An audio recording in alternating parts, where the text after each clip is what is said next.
और प्रकृति संरक्षण के प्रति ईमानदार कोशिशों से जुटे हुए हैं, बल्कि हिमालयी इतिहास, संस्कृति, भाषाओं, लोक कथाओं, सामाजिक आंदोलन, स्वतंत्रता संग्राम और हिमालयी अन्वेषण पर आपने महत्वपूर्ण काम किया है। आपने कुमाऊं विश्वविद्यालय में अध्यापन किया है।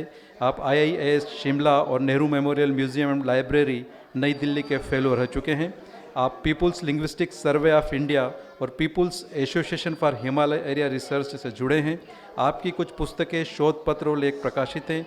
आपने पहाड़ पत्रिका के 20 अंकों का भी संपादन किया है।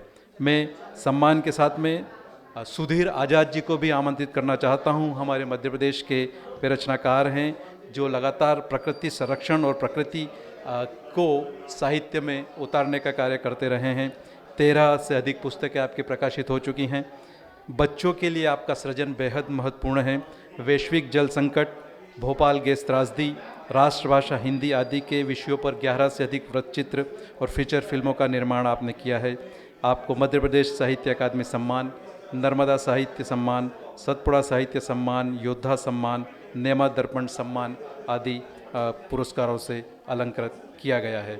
हमारे बीच में प्रोफेसर नंदकिशोर पांडे जी मौजूद हैं। मैं उन्हें सम्मान के साथ आमंत्रित करता हूं। प्रोफेसर नंदकिशोर पांडे जी का बृहत कार्य है। आपने न केवल संत साहित्य की समझ, जो संत साहित्य हमारा, जिसे सूफी साहित्य जिसकी एक विधा है, संत साहित्य की समझ, संत रजब एंड दद्दूपंत के शिखर संत जैसे तमाम रचनाओं पर कार्य किया है। आप arts university of Rajasthan Jaipur में डीन ऑफ फैकल्टी हैं। आपने इसके पहले department of Hindi university of Rajasthan और राजीव गांधी सेंट्रल यूनिवर्सिटी ईटानगर में बतौर एजोटी दायित्व संभाला है। आप केंद्रीय हिंदी संस्थान आगरा के डायरेक्टर रहे हैं और commission for scientific and technology terminology के आप चेयरमैन रहे हैं। हमारे बीच में 2 और अतिथि अभी पहुंचना है, पंपोज जी, और वे शायद ट्रैफिक में फंसे हैं, निरंजन देव भारद्वाज जी। हम उनका निरंजन देव जी उपस्थित है। मैं सम्मान के साथ आपको आमंत्रित करता हूं, कृपया आप मंच पर पधारें। Niranjan ji environmental ethics and India's perspective on environment and environmental reliance के युवा लेखक हैं। आपने France, Iran, Thailand, Nepal, Uzbekistan और भारत में अनेक वक्तव्य दिए हैं। आप एकमात्र ट्रेडेक्स वक्ता हैं जिन्होंने पर्यावरण और जलवायु परिवर्तन से संबंधित विषयों पर आधा दर्जन से अधिक वक्तव्य दिए हैं। ये बात मैं इसलिए रेखांकित करना चाहता हूँ क्योंकि युवाओं की जो चुनौतियाँ हैं या युवाओं के जो विषय हैं वो आम तौर पर ये माना जाता है कि वे रोजगार से संबंधित होंगे, टेक्नोलॉजी से संबंधित होंगे, या वो दुनिया जिसे तीसरी दुनिया हम कह सकते हैं जो सोशल मीडिया पर कायम है, उस दुनिया के विषय होंगे। लेकिन जब जलवायु परिवर्तन की बात होती है, जब युवाओं के साथ में ट्रेडेक्स जैसे मंच पर आधा दर्जन से अधिक पर्यावरण को लेकर वक्तव्य देना और समाचार पत्रों में नियमित स्तंभ लिखना पर्यावरण के प्रति चेतना का एक महत्वपूर्ण कार्य है। मैं आप तमाम अतिथियों का मंच पर स्वागत करता हूं और आग्रह करता हूं आदरणीय हमारे सदन में मौजूद मैम से आप कृपया पधारें और हमारे अतिथियों का दुशाला के साथ में स्वागत करें, सभी अतिथियों का।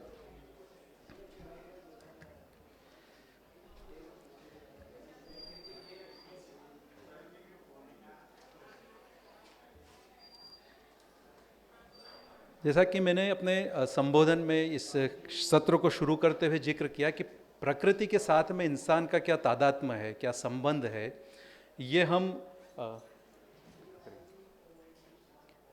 निरंजन जी के साथ में हम सभी अतिथियों का, वक्ताओं का इस कार्यक्रम में अभिनंदन और स्वागत करना चाहते हैं साहित्य अकादमी की ओर से।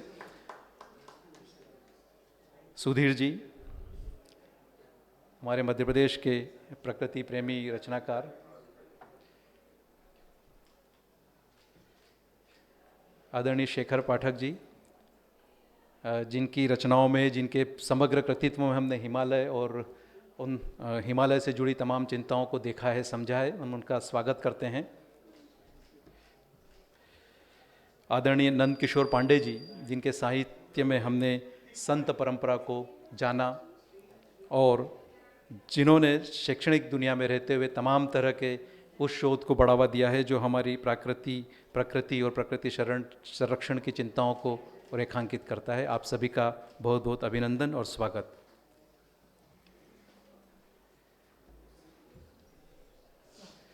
अध्यक्ष जी से आग्रह है कि हम एक व्यवस्था कर सकते हैं कि शुरुआत में 7 से 10 मिनट एक आरंभिक उद्बोधन हो जाए, उसके बाद में यदि किसी के सवाल होंगे या सदन की जो विमर्श की जो चर्चा होगी, लगभग मुझे लगता है 10 मिनट की चर्चा उस पर हो सकती है। तो अभी दो पंपोज जी को आना है, वे शायद अभी कहीं रास्ते में हैं, तो हम उनका इंतज़ार करते हैं, तब तक अपने सत्र के शुरू करते हैं। और मैं सबसे पहले सम्मान के साथ में निरंजन जी को ही आमंत्रित करता हूं। जैसा कि मैंने अभी चर्चा की थी कि युवाओं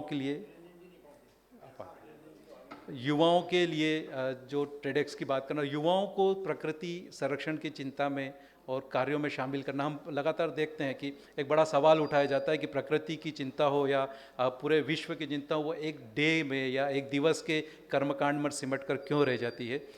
एक दिन के कर्मकांड से आगे बढ़कर हमारे दैनिक क्रियाकलापों की चिंता बने, ये कैसे संभव हो सकता है, ये शायद इस पूरे विमर्श में निकल कर आएगा। मैं सम्मान के साथ में निरंजन जी को आमंत्रित करता हूँ कि वे आएँ और अपनी बात रखें।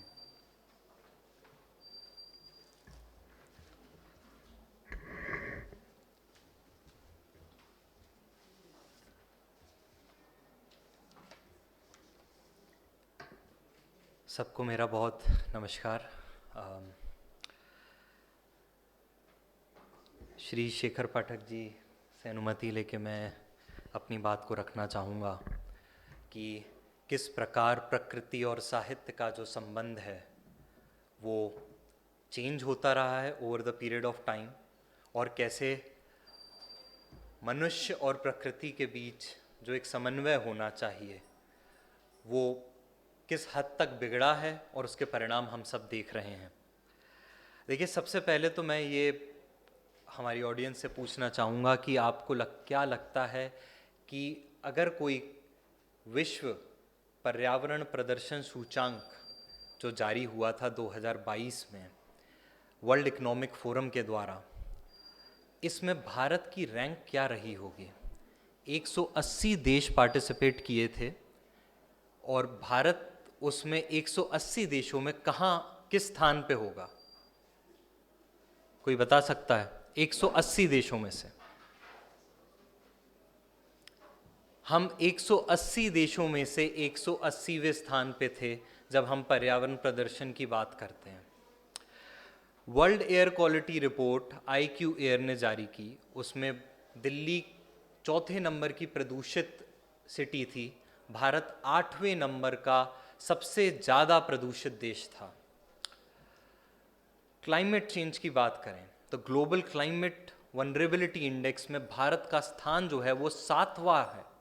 हम इतने वनरेबल हैं क्लाइमेट चेंज के, और ये सारी चीज़ें बता रही हैं कि what has happened to the climate in India, what has happened to the environment in India, how much we have degraded, destroyed the environment and nature.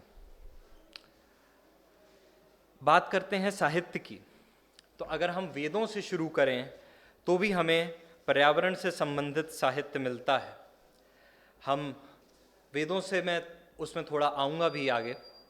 उसके बाद अगर हम बात करें जो 500 BC से 500 AD का जो टाइम था, उसमें क्लासिकल लिटरेचर आया, साहित्य आया, और उसमें भी ये बात समझ में आई हमें सामने कि इन्वायरमेंट से जुड़ा हुआ साहित्य हमें मिलता है। अगर हम उस टाइम पीरियड में इंडिया की बात करें तो एक बहुत महान ग्रंथ हुआ है कौटिल्य का अर्थशास्त्र। सब उसको देखते हैं कि स्टेट क्राफ्ट, पॉलिटिक्स और इकोनॉमी से रिलेटेड है, लेकिन इसमें कुछ कुछ अंश कहीं कहीं पर्यावरण की चुनौतियों से भी रिलेटेड है। उसकी दूसरे पुस्तक में पहले चैप्टर में ये लिखा गया है कि राजा को पर्यावरण, वन उत्पाद, इन सब चीज़ों की रक्षा करने के लिए अपना दायित्व का निर्वहन करना चाहिए। थोड़ा उसके अगर हम आगे जाएं, उस पीरियड के आगे जाएं, तो हम ये देखते हैं कि जब 17वीं 18वीं शताब्दी आती है, रेनेसांस का पीरियड होता है यूरोप में, तब भी पर्यावरण और प्रकृति के सौंदर्य को दिखाने का बहुत ज़्यादा काम किया गया है। उसके आगे अगर हम देखें तो 1854 में हेनरी डेविड थोरू की एक पुस्तक आती है जिसका नाम था वेल्डेन, और उसमें कहा गया था कि सभी जीवित चीज़ों के अधिकार हैं, चाहे, और उन अधिकारों के लिए हम मनुष्यों को, उन सभी जीवित चीज़ों के अधिकारों का निर्वहन करने के लिए हमारा भी कुछ विशेष दायित्व है, उन सब की देखभाल की जिम्मेदारी हम सब की है। और उसके बाद हम थोड़ा आगे बढ़ते हैं तो हम 1962 जो अभी का हमारा एरा है उसमें एक पुस्तक आई, आदरणीय शेखर पाठक सर जानते हैं, रेचल कार्सन की साइलेंट स्प्रिंग, और उससे एक नया पर्यावरणीय आंदोलन, पर्यावरणीय चीज़ों के प्रति लोगों का क्या सोच होना चाहिए, और पेस्टिसाइड्स पे उस पुस्तक में काफ़ी कुछ लिखा गया था। तो उस पुस्तक ने एक नई राह दिखाई जो न्यू इन्वायरमेंटलिज्म हम कहते हैं, न्यू इन्वायरमेंटलिज्म कहते हैं, उस पुस्तक से शुरू हुई। और उस पुस्तक की जर्नी धीमे धीमे होते हुए हमारे सत्र के अध्यक्ष प्रोफेसर शेखर पाठक जी की जो पुस्तक है द चिपको मूवमेंट, वहाँ तक हम कहें तो गलत नहीं होगा। और साहित्य ने जितना कंट्रीब्यूट किया है लिटरेचर में, खासकर इन्वायरमेंटल फील्ड में, वो बहुत ज़्यादा है।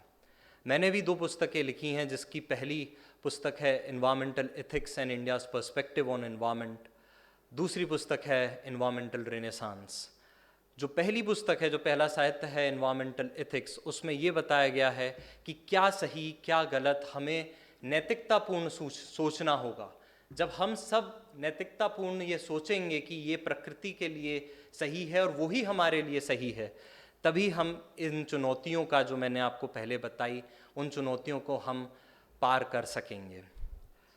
Environmental ethics and India's perspective on environment में, और ख़ासकर जो पुस्तक मैंने, पहली पुस्तक जो राष्ट्रीय पुस्तक न्यास से छपी थी, वो जब लिखी थी तो उसमें मैंने वेदों का उल्लेख किया, और इसीलिए मैंने अपने उद्बोधन के प्रारंभ में वेदों के विषय में उतना नहीं कहा, क्योंकि अब मैं उस पर आऊँगा धीमे धीमे, कि हमारा प्राचीन साहित्य भी कितना सशक्त था और कितना पर्यावरण के प्रति कितने हद तक सम्मान से वो देखता था।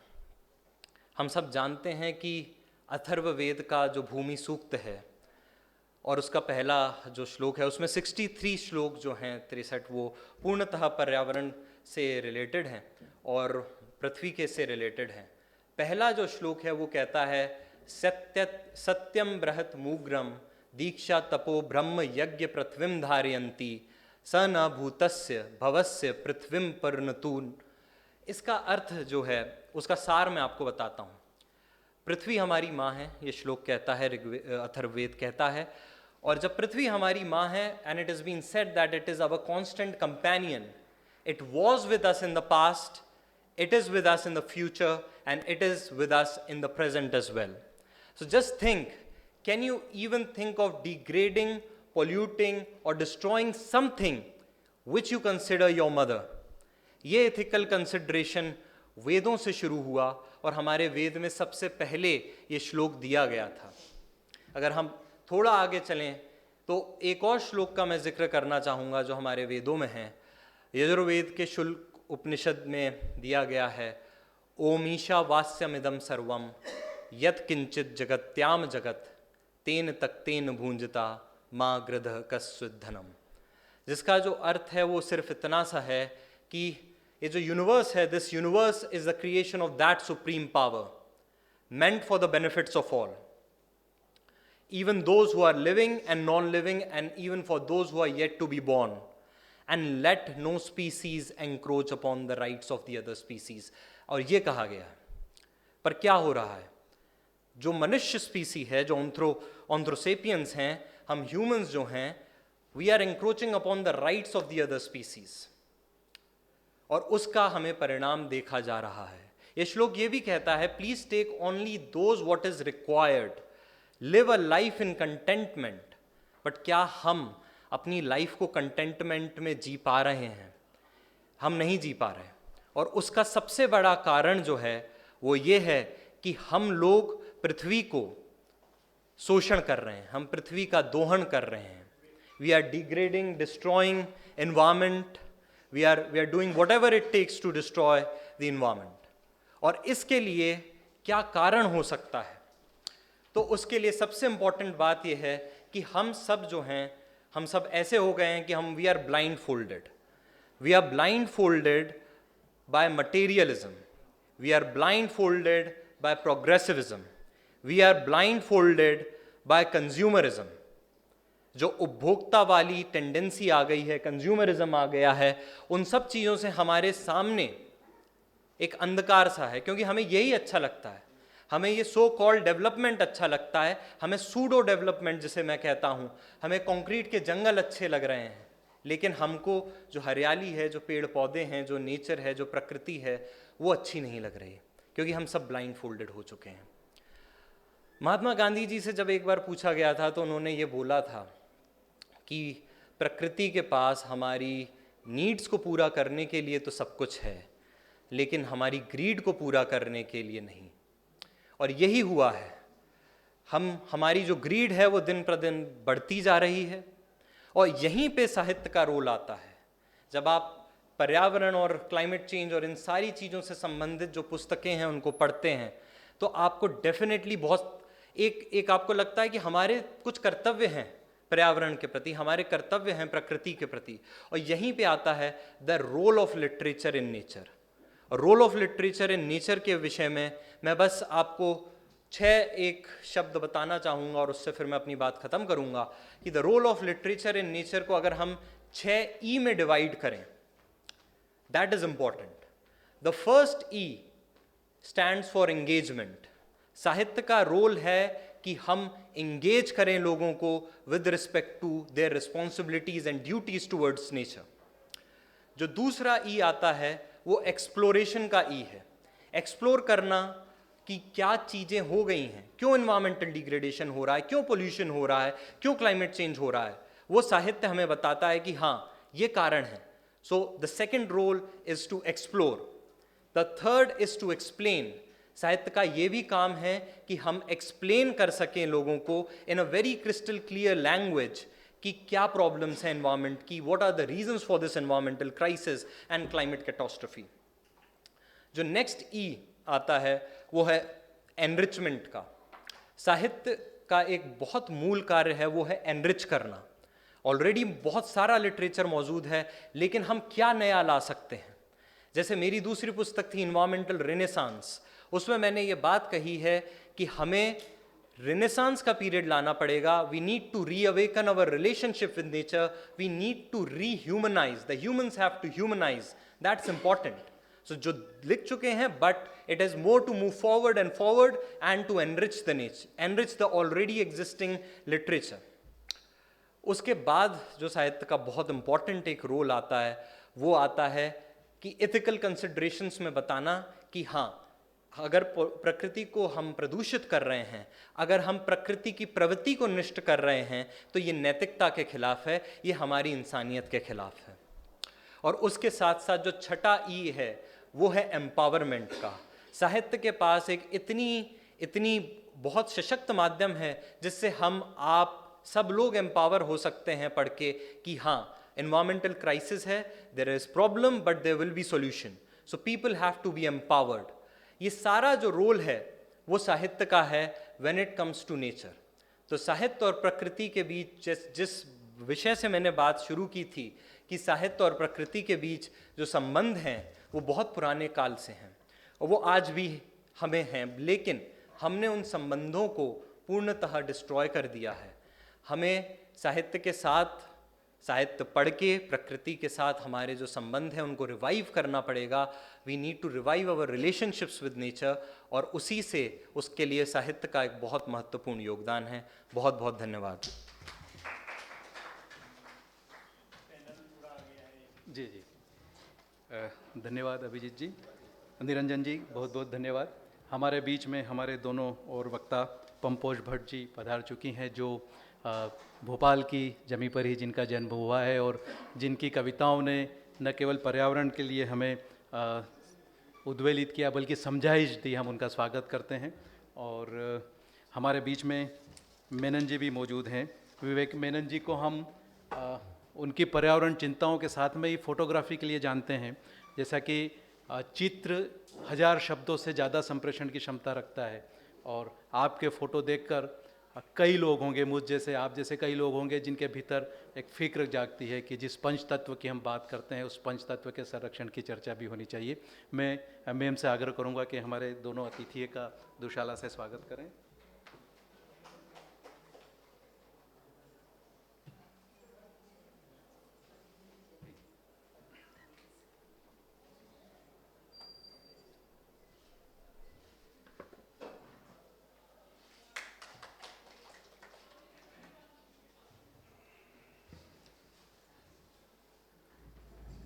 प्रकृति एक ऐसी चीज़ है जिसे समझाने के लिए वेद रचे गए, जो उपनिषद में जिस प्रकृति की बात है, और वही प्रकृति हमारे बच्चों के चित्रों में भी दिखाई देती है। कोई नन्हा बच्चा जब कोई चित्र बनाता है तो उसके कैनवास पर क्या होता है? बहती हुई नदी होती है, पहाड़ होता है, 4 पंछी उड़ते हुए दिखाई देते हैं, पेड़ दिखाई देते हैं। पहला चित्र यदि कोई बच्चा बनाता है अपनी अनघड़ सी कला के जरिए तो वो प्रकृति को उकेरता है। जब हम मर्मज्ञ हो जाते हैं, आप जैसे अतिथियों जैसे प्रकृति को समझने लगते हैं, तब हमारे शब्दों में गुरुत्व आने लगता है। ऐसे ही हमारे बीच मौजूद हैं, भोपाल के ही हैं आज़ाद जी। ये बच्चों के लिए काम करते रहे, और न केवल बच्चों के लिए आपने काम किया सुधीर भाई ने, बल्कि इन्होंने लिखने से आगे जाकर दृश्यांकन का भी काम शुरू किया, फिल्म बनाने का काम भी शुरू किया। मैं सम्मान के साथ में साथी सुधीर आज़ाद जी को आमंत्रित करता हूँ कि वे प्रकृति और साहित्य से जुड़ी अपनी चिंताओं और अपने कृतित्व पर बात करें। बहुत बहुत शुक्रिया।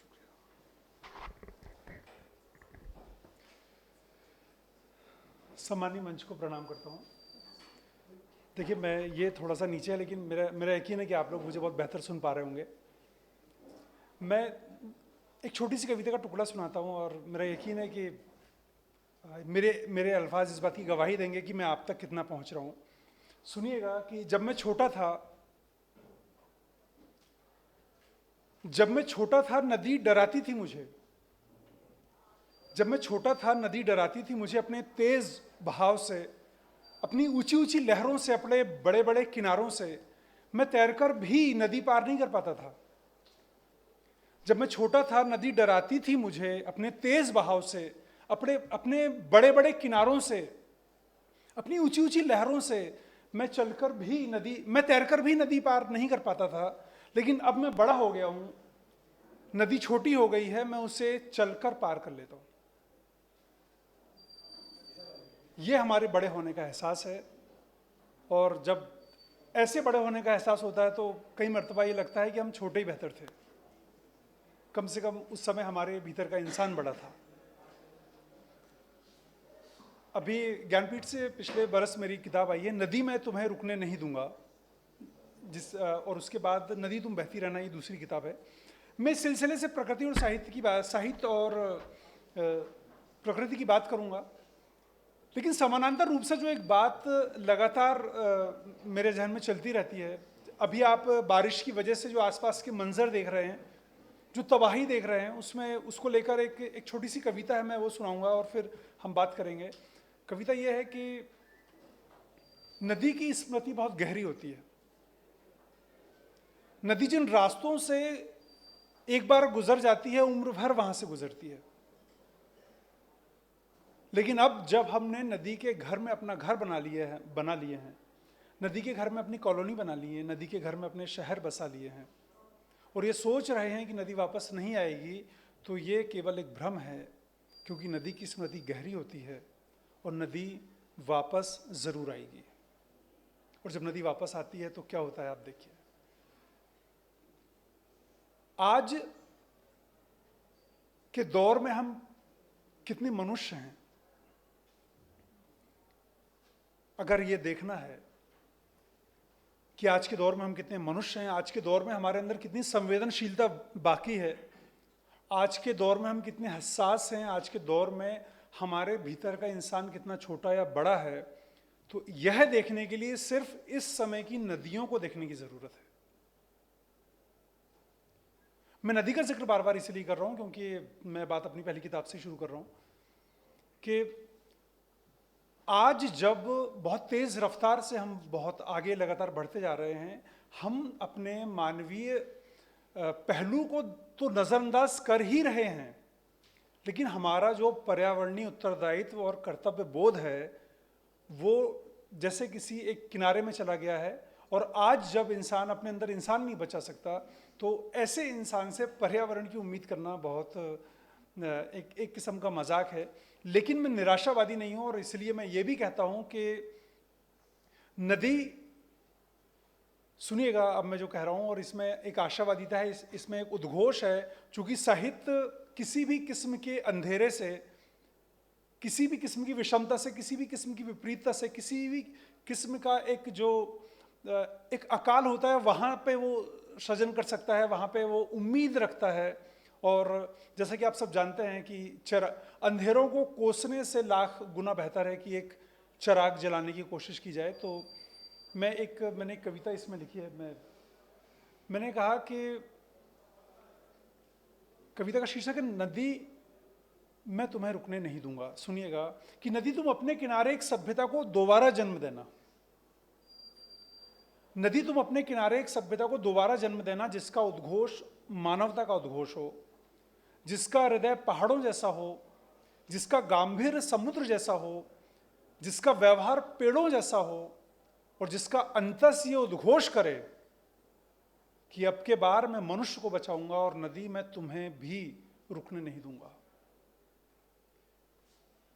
एक और पहलू जो समानांतर रूप से प्रकृति को जोड़ता है हमारे साथ, मैं बहुत सामान्य से बिंबों में बात करता हूँ। देखिए, मैं एक छोटी सी एक दो पंक्ति फिर सुनाता हूँ और आप देखेंगे कि हम और प्रकृति कहाँ हैं। सांप के जैसे चलने वाली नदी गाय के जैसी होती है और गाय के जैसा दिखने वाला मनुष्य सांप के जैसा होता है। ये हमारा व्यवहार, ये हमारा कृतित्व, हमारा व्यक्तित्व, हमारे जीने का ढंग, हमारा अति सुविधाभोगी होना, हमारा विशेषाधिकार चाहना, हमारी प्रकृति के प्रति उदासीनता, ये सब आज साहित्य से ज़्यादा हमारे आम व्यवहार के चिंतन के विषय होने चाहिए। जब लोग कहते हैं, और देखिए मैं तो विद्यार्थी हूँ, कि जो साहित्य है उस समय के सच को बयान करना करता है और यदि साहित्य ऐसा नहीं कर रहा है तो वो साहित्य उसे कवि का साहित्य या असाहित्य ऐसा भी कहा जाता है। लेकिन अगर उस साहित्य को लिखने वाला इस समाज का एक हिस्सा है, एक समाज का एक संवेदनशील व्यक्ति है, तो क्या उसकी परिधि इतनी ज़्यादा सीमित है कि वो अपने आसपास को प्रभावित नहीं कर सकता? अब इसमें दो पहलू आते हैं कि एक साहित्यकार जो वाकई प्रकृति को लेकर बात करना चाहता है, क्या उसके सामने वो विषमताएं नहीं है जो आज के व्यावसायिक समाज की अनिवार्यताएं हैं। मुझे बहुत अच्छे से याद है, जब ये किताब मैंने एक प्रकाशक को दी थी, मैं नाम नहीं बताऊंगा, तो उन्होंने मेरे से कहा कि ये नदी की किताब, तो उन्होंने कहा कि भाई किसी फिल्म स्टार के लिए लिखो कुछ, उसकी लाइफ लिखो, देखो रातों रात हिट हो जाएगी और क्या कहते हैं उसको, बेस्ट सेलर हो जाएगी। सामाजिक परिदृश्य में जो हमारी व्यावसायिक प्रतिबद्धता है, उस व्यावसायिक प्रतिबद्धता का सबसे अभिन्न हिस्सा जब तक प्रकृति या पर्यावरण नहीं होगा, साहित्य का स्वर पहली पंक्ति का स्वर बन ही नहीं सकता। और ये बिल्कुल इस अर्थ में मैं कहता हूं कि बहुत ज्यादा अनिवार्य सा है कि जब तक आप खुद ताकत से खड़े नहीं हो सकते, जब तक आपकी आवाज में जिंदगी नहीं हो सकती, तब तक आपकी आवाज एक परिधि से टकरा के उसको तोड़ के दूर नहीं जा सकती, तब तक आपकी आवाज तत्कालीन विषमताओं और विपरीतताओं के आगे जाकर उस समूह का निर्माण नहीं कर सकती जो उस समय की अनिवार्यता है। इसलिए मुझे लगता है कि एक व्यावसायिक जो दृष्टिकोण है वो प्रकृति और साहित्य के बीच में एक सेतु का काम करता है। मेरी एक दूसरी किताब जो है वो है एक मनुष्य का पेड़ हो जाना। इसमें पेड़ों पर आधारित कविताओं का संग्रह है ये। उसकी एक छोटी सी कविता की दो पंक्तियां हैं कि किसी मनुष्य के अंतिम यात्रा का साथी एक पेड़ होता है। किसी मनुष्य की अंतिम यात्रा का साथी एक पेड़ होता है, लेकिन विडंबना यह है कि हम जब तक उस अंतिम साथी को पहचान या समझ पाते हैं, हमारे अंदर का मनुष्य समाप्त हो चुका होता है।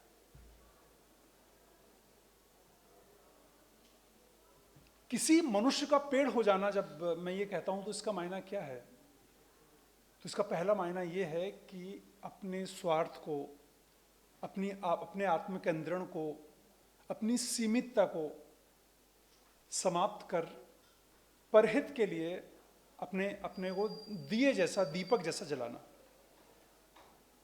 अब ये पेड़ हो या नदी हो या हमारे पहाड़ हो, इन सब का मायना एक वहां पे जाके एक सा हो जाता है या हम उनके साथ आत्मसात कर लेते हैं तब जब हम अपने भीतर के मनुष्य से परिचित होते हैं। तो मुझे लगता है कि मैं 1 मिनट और लूँगा, मैं ज़्यादा तो नहीं बोल रहा हूँ, बस मुझे ऐसा लगता है कि प्रकृति से जुड़ा हुआ साहित्य सिर्फ वो व्यक्ति लिख सकता है जिस व्यक्ति ने अपनी प्रकृति को पहचान लिया है, क्योंकि आपकी प्रकृति इस प्रकृति से बिल्कुल भी भिन्न नहीं है। आप सबको बहुत बहुत शुक्रिया मुझे सुनने का। जाने से पहले 2 मिसरे कह के जाऊंगा कि देखिएगा, आज का वक्त है कि तुम समझते ही नहीं बात बिगड़ जाती है। तुम समझते ही नहीं बात बिगड़ जाती है। देखो, पेड़ कटते हैं तो बरसात बिगड़ जाती है, कुछ सलीके से करो बात है घर की शादी, सख्त लहजे में बारात बिगड़ जाती है। Thank you very much. धन्यवाद सुधीर जी। आप ही की बात से याद आया कि दरअसल प्रकृति की ओर की हमारी यात्रा हमारे भीतर की यात्रा में शामिल हो जाती है, और हम वो लोग हैं जो सभी के सुख की कामना करते हैं, अखिल विश्व के कल्याण की कामना करते हैं, हम सर्वे भवन्तु सुखिनः की कामना करते हैं। ऐसे समय में मुझे विवेक मेनन जी याद आते हैं। आप wild life trust of India के संस्थापक कार्यकारी निदेशक हैं और सरकार को तमाम पर्यावरण से जुड़ी चिंताओं पर सलाह देते रहते हैं। और जो बड़ी चिंता है, जो इन दिनों एक अच्छी खबर के साथ में उस चिंता को साझा करना चाहता हूँ कि मध्य प्रदेश न केवल टाइगर स्टेट है, बल्कि यहाँ सबसे ज़्यादा 785 बाघ हैं। और वो बाघ इतनी ज़्यादा संख्या में बाघ होने के बाद में एक चिंता, एक दायित्व हमारे बीच में आता है कि उसमें से ज़्यादा बाघ शहरी सीमा में हैं, या यूँ कहिए कि हम जंगल में पहुँच गए हैं। तो आप जो बड़ा काम कर रहे हैं कि पशुओं को, जो सहचर हैं हमारे, जो सह अस्तित्व की हम बात करते हैं, उन्हें उनके विचरण का अधिकार दिलाना है, आपका बड़ा स्वप्न है। ऐसे ही स्वप्न और क्या हमारे दायित्व हो सकते हैं, उन पर बात करने के लिए मैं सम्मान के साथ में विवेक मेनन जी को आमंत्रित करता हूँ। धन्यवाद, नमस्कार। एंड मैं थोड़ा बहुत I will speak in English and little bit इन हिंदी, अगर दोनों मिश्रण करके अगर बोल सकता हूँ तो। देखिए, nature has, sorry, this whole thing, I don't think so. थोड़ा ये, or I can use it. That's okay. Now that I've stood up. Nature has always been an inspiration for the writer or the poet or the artist, है ना? तो उसमें दो राय की बात नहीं है। जहाँ मैं खड़ा हूँ in Bhopal, if you are thinking of literature, you have to think of Kalidasa.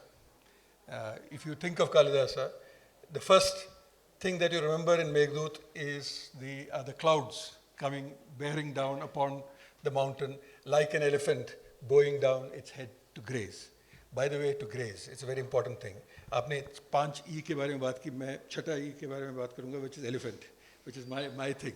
And an elephant, people don't realize that the elephant needs grass, not trees. So most of our environmentalism is based on trees. Vriksh lagana. But grass is also very important, extremely important.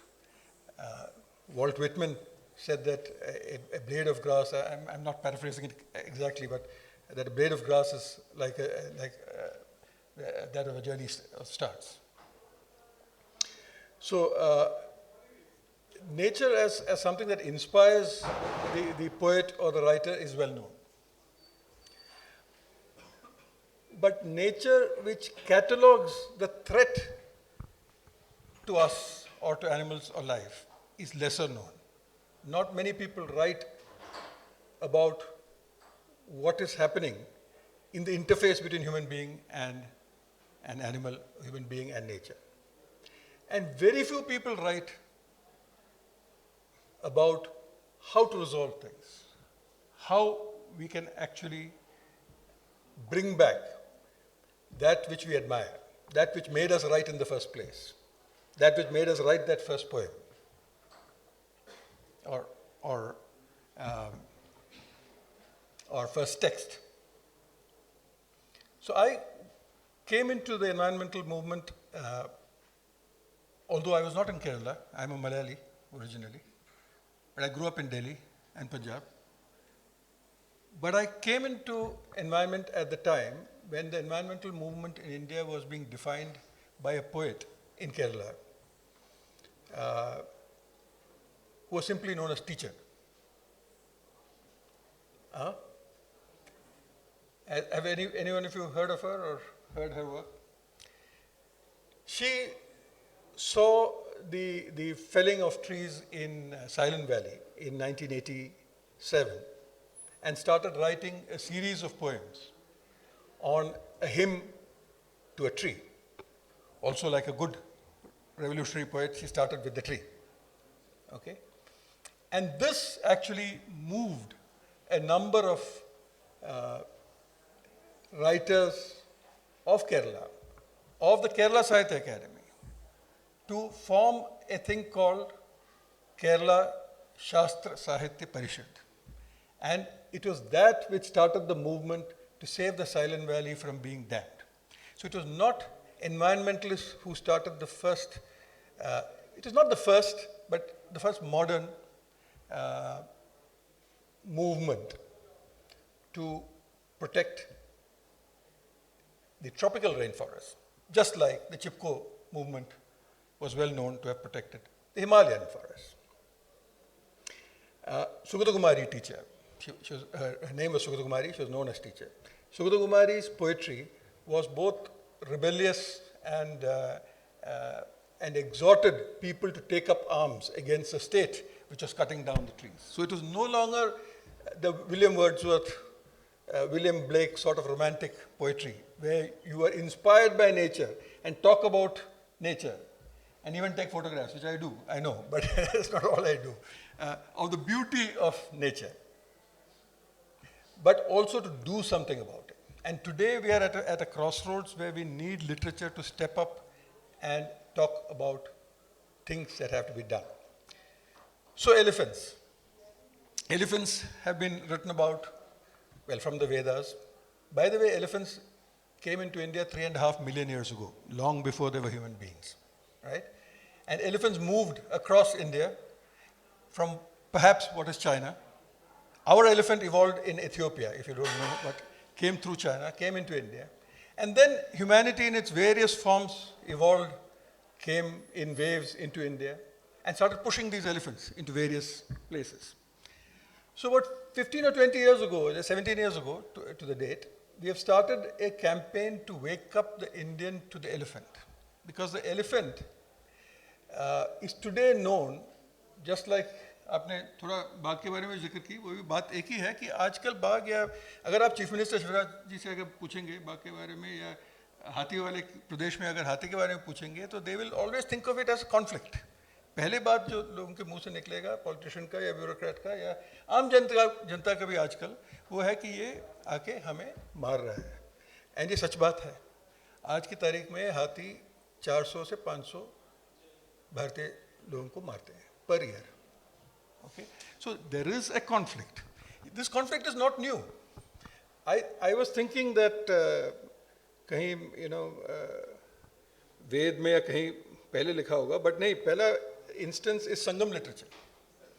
Sangam literature में 1000 BC में लिखा था that people living in, I'm translating from Tamil, people living in fine villages shoot arrows, beat the tinai drums, shoot slingshots and make loud noises whenever a fierce male elephant strays and enters a field to eat the dark-colored millets of the farm. Okay? So from 100 BC, conflict hai. There's nothing new. But what has happened is that we have gone into their lands. So this campaign called Gajotsav was started when I was part of a government committee to write a policy on elephant. But policy ka ek pehla, first thing that we faced was कि गजा आजकल प्रजात और गजा के बीच में जो संबंध है वो टूट चुका है. There is no relationship of the people to the elephant. So to bring that relationship back, we launched Gajotsavs and Gaj Mahotsavs. Just before COVID hit, हमने दिल्ली में कुछ 6,000-7,000 लोग, इससे भी शायद बड़ा सम्मेलन था, हाथी के ऊपर. और उसमें we call artists, literature, poets, politicians, bureaucrats, technocrats, and everybody to ask them what they thought of the elephant. And उसमें से जो especially जो literature से निकला है, that movement is now going in various states. अभी केरला में ख़त्म हुआ है, अभी तमिलनाडु में अगले हफ्ते वो उद्घाटन होगा उसका, फिर उड़ीसा में जा रहा है. तो जहाँ पे भी हाथी है वहाँ पे ये एक उत्सव is taking place to celebrate the national heritage animal, which is not the national animal. National animal हमारा tiger है, but national heritage animal इसको इसलिए कहा गया है because it is so tied to our culture. But today is losing that relevance.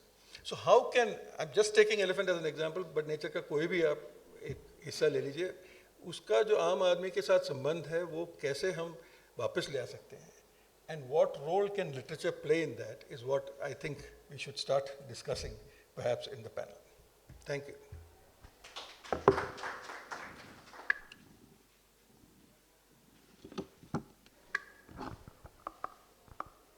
Thank you sir. हाथी की चिंता से मुझे याद आया कि अभी मई में ही रायपुर से, छत्तीसगढ़ के क्षेत्र से मध्य प्रदेश के सीमावर्ती इलाकों में शहडोल और आसपास हाथी आए थे. तो बड़ा उत्सव नहीं लेकिन छोटा उत्सव हुआ था कि मेहमान आए हैं, लेकिन फिर जो ये क्लाइमेट चेंज है उसकी वजह से हुआ कि गज यहीं रुक गए. अब फिर सवाल उठा कि अतिथि तुम कब जाओगे, क्योंकि वो फसल बर्बाद कर रहे थे. फिर जो आपने जिस तरह की जो सनातन मतलब परंपरा चली आ रही है, शोर कर आवाज़ कर हाथियों को उनका रास्ता दिखाने की कोशिश की गई, लेकिन यहाँ ज़रूरत शायद इंसानों को उनका रास्ता दिखाने की है. और जब इंसानों को रास्ता दिखाने की बात आती है तो साहित्य महत्वपूर्ण भूमिका निभाता है. मैं पंपोज भट्ट जी को आमंत्रित करता हूँ. उनकी कविताओं ने यह रास्ता दिखाया है और ऐसी कविताएं जो पुरस्कृत हुई हैं, और उनका जो सबसे बड़ा पुरस्कार है वो ये है कि श्रोताओं ने, पाठकों ने उन्हें बहुत सराहा है और उससे रोशनी पाई है. मैं सम्मान के साथ पंपोज जी को आमंत्रित करता हूँ कि वे पधारें. आप चाहे तो यहाँ से या. धन्यवाद. मैं आप लोगों से क्षमा चाहती हूँ, मैं बैठ के ही बोलना चाहूँगी. इधर मेरे को आमंत्रित किया गया, उसके लिए मैं बहुत बहुत आभारी हूँ साहित्य अकेडमी की. वैसे तो मैं भोपाल में जन्मी हूँ, मगर हूँ मैं कश्मीर से. तो जिस जगह से मैं आई हूँ वहाँ पे नदियों की, पहाड़ों की, पेड़ों की और प्रकृति की हम पूजा करते हैं. मतलब हमारी जीवन शैली में, हमारे रहने सहने में एक ऐसा मिश्रण है कि हम न नदियों को न पहाड़ों को हर दिन की और हर एक्टिविटी में, कश्मीर वैली में जो पंडित रहते थे उनका वो एक जुड़ाव है. चाहे अब हम विस्थापित हैं और विस्थापित होके हम अब इधर आए हैं 91 से, मगर वो जोड़ हमारे कल्चर में और हमारी जीवन शैली में पूरी तरह से इम्बाइब्ड है. आज का जो ये टॉपिक है साहित्य और प्रकृति, ये मुझे इसलिए अच्छा लगा और मैं आना चाहती थी क्योंकि मैंने अपने जीवन के 25 वर्ष प्रकृति, क्लाइमेट चेंज और एनवायरनमेंट में ही काम करके बिताए हैं. वो मेरा प्रोफेशन है और मैं यूनाइटेड नेशंस के एनवायरनमेंट प्रोग्राम के संग पूरी तरह से जुड़ी हुई हूँ. मेरा यहाँ ये कहना है कि साहित्य क्यों इम्पॉर्टेंट है. किसी भी जगह, किसी भी वक्त पे, जैसे कि आपने कहा मेनन साहब ने मेघदूत, आप कालिदास एज से ले लीजिए या आज तक आइए, कभी मेघों का वर्णन होता था, आज फ्लड्स हैं.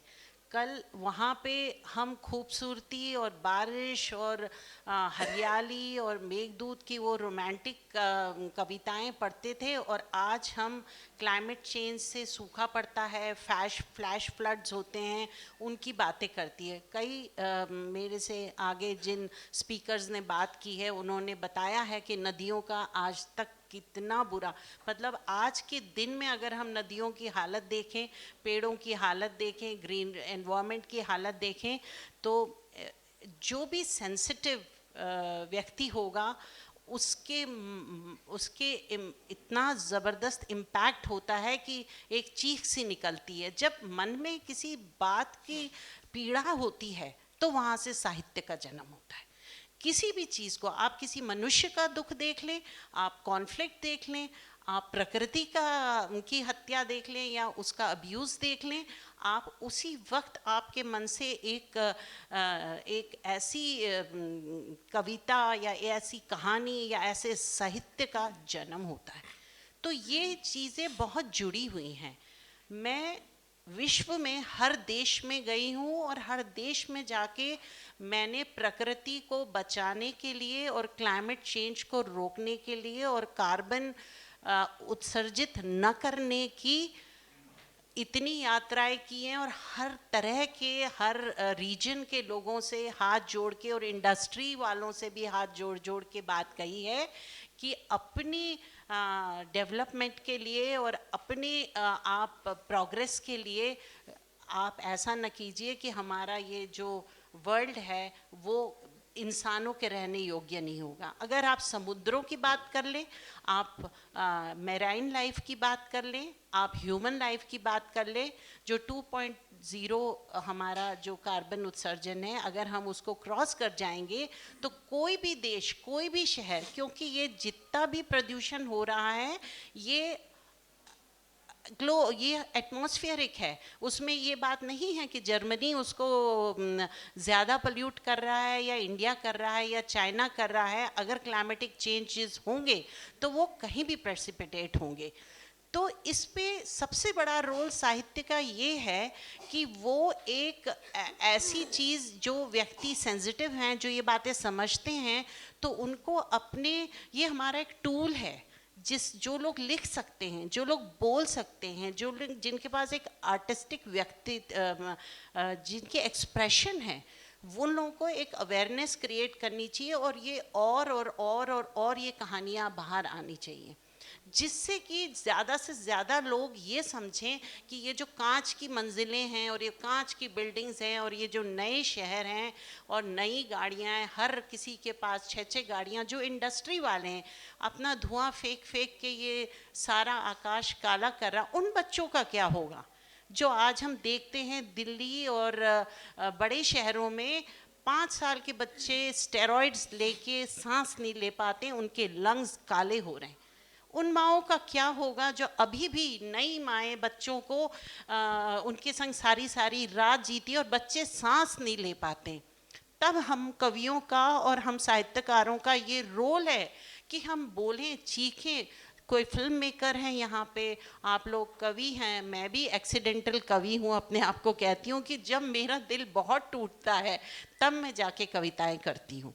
जब मैं विस्थापित हुई तब मैंने वो क्षितिज की खोज में लिखी थी और वो काफ़ी लोगों ने पसंद की और उसको पसंद क्या की, मुझे लगता है वो उन तक पहुंची और मेरा दर्द उन तक पहुंचा। इसी तरह मैं कहती हूँ आज के ज़माने में अगर हम आज की ये जो सच्चाई है इसको ना देखें तो कल ये दुनिया रहने लायक नहीं होगी। हम यहाँ रह नहीं सकते अगर हम प्रकृति और साहित्य को अलग कर दें, प्रकृति और टेक्नोलॉजी को अलग कर दें, प्रकृति और प्रोग्रेस को अलग कर दें। ये चीज़ें अलग नहीं हो सकती, ये सब जुड़ी हुई हैं और उस जोड़ को लेके चलना और उसके साथ हमारा ये धर्म है। अगर हम अपने आप को साहित्यकार, कवि, फिल्म मेकर एंड राइटर्स जो भी कहते हैं, अगर हम इसको एक संग न चलाएं तो हम अलग अलग धड़ों में इसको नहीं बांध सकते। ये एक ब्लॉक है। अगर हमें जीना है आने वाली जनरेशन्स के लिए, हमें अगर कुछ चीज़ बना के और ये धरती को साफ सुथरा और पवित्र रखना है तो हमें इस बात के लिए एक संग मिलके करना है कि जो साहित्य है और प्रकृति जुड़ी रहनी चाहिए और हमारा ये फ़र्ज़ बनता है कि हम इस चीज़ को बहुत प्रमोट करें। और इसके संग मैं एक बात और बोलना चाहती हूँ कि जो मेरे बहुत नज़दीक है, हमारी राजनीति।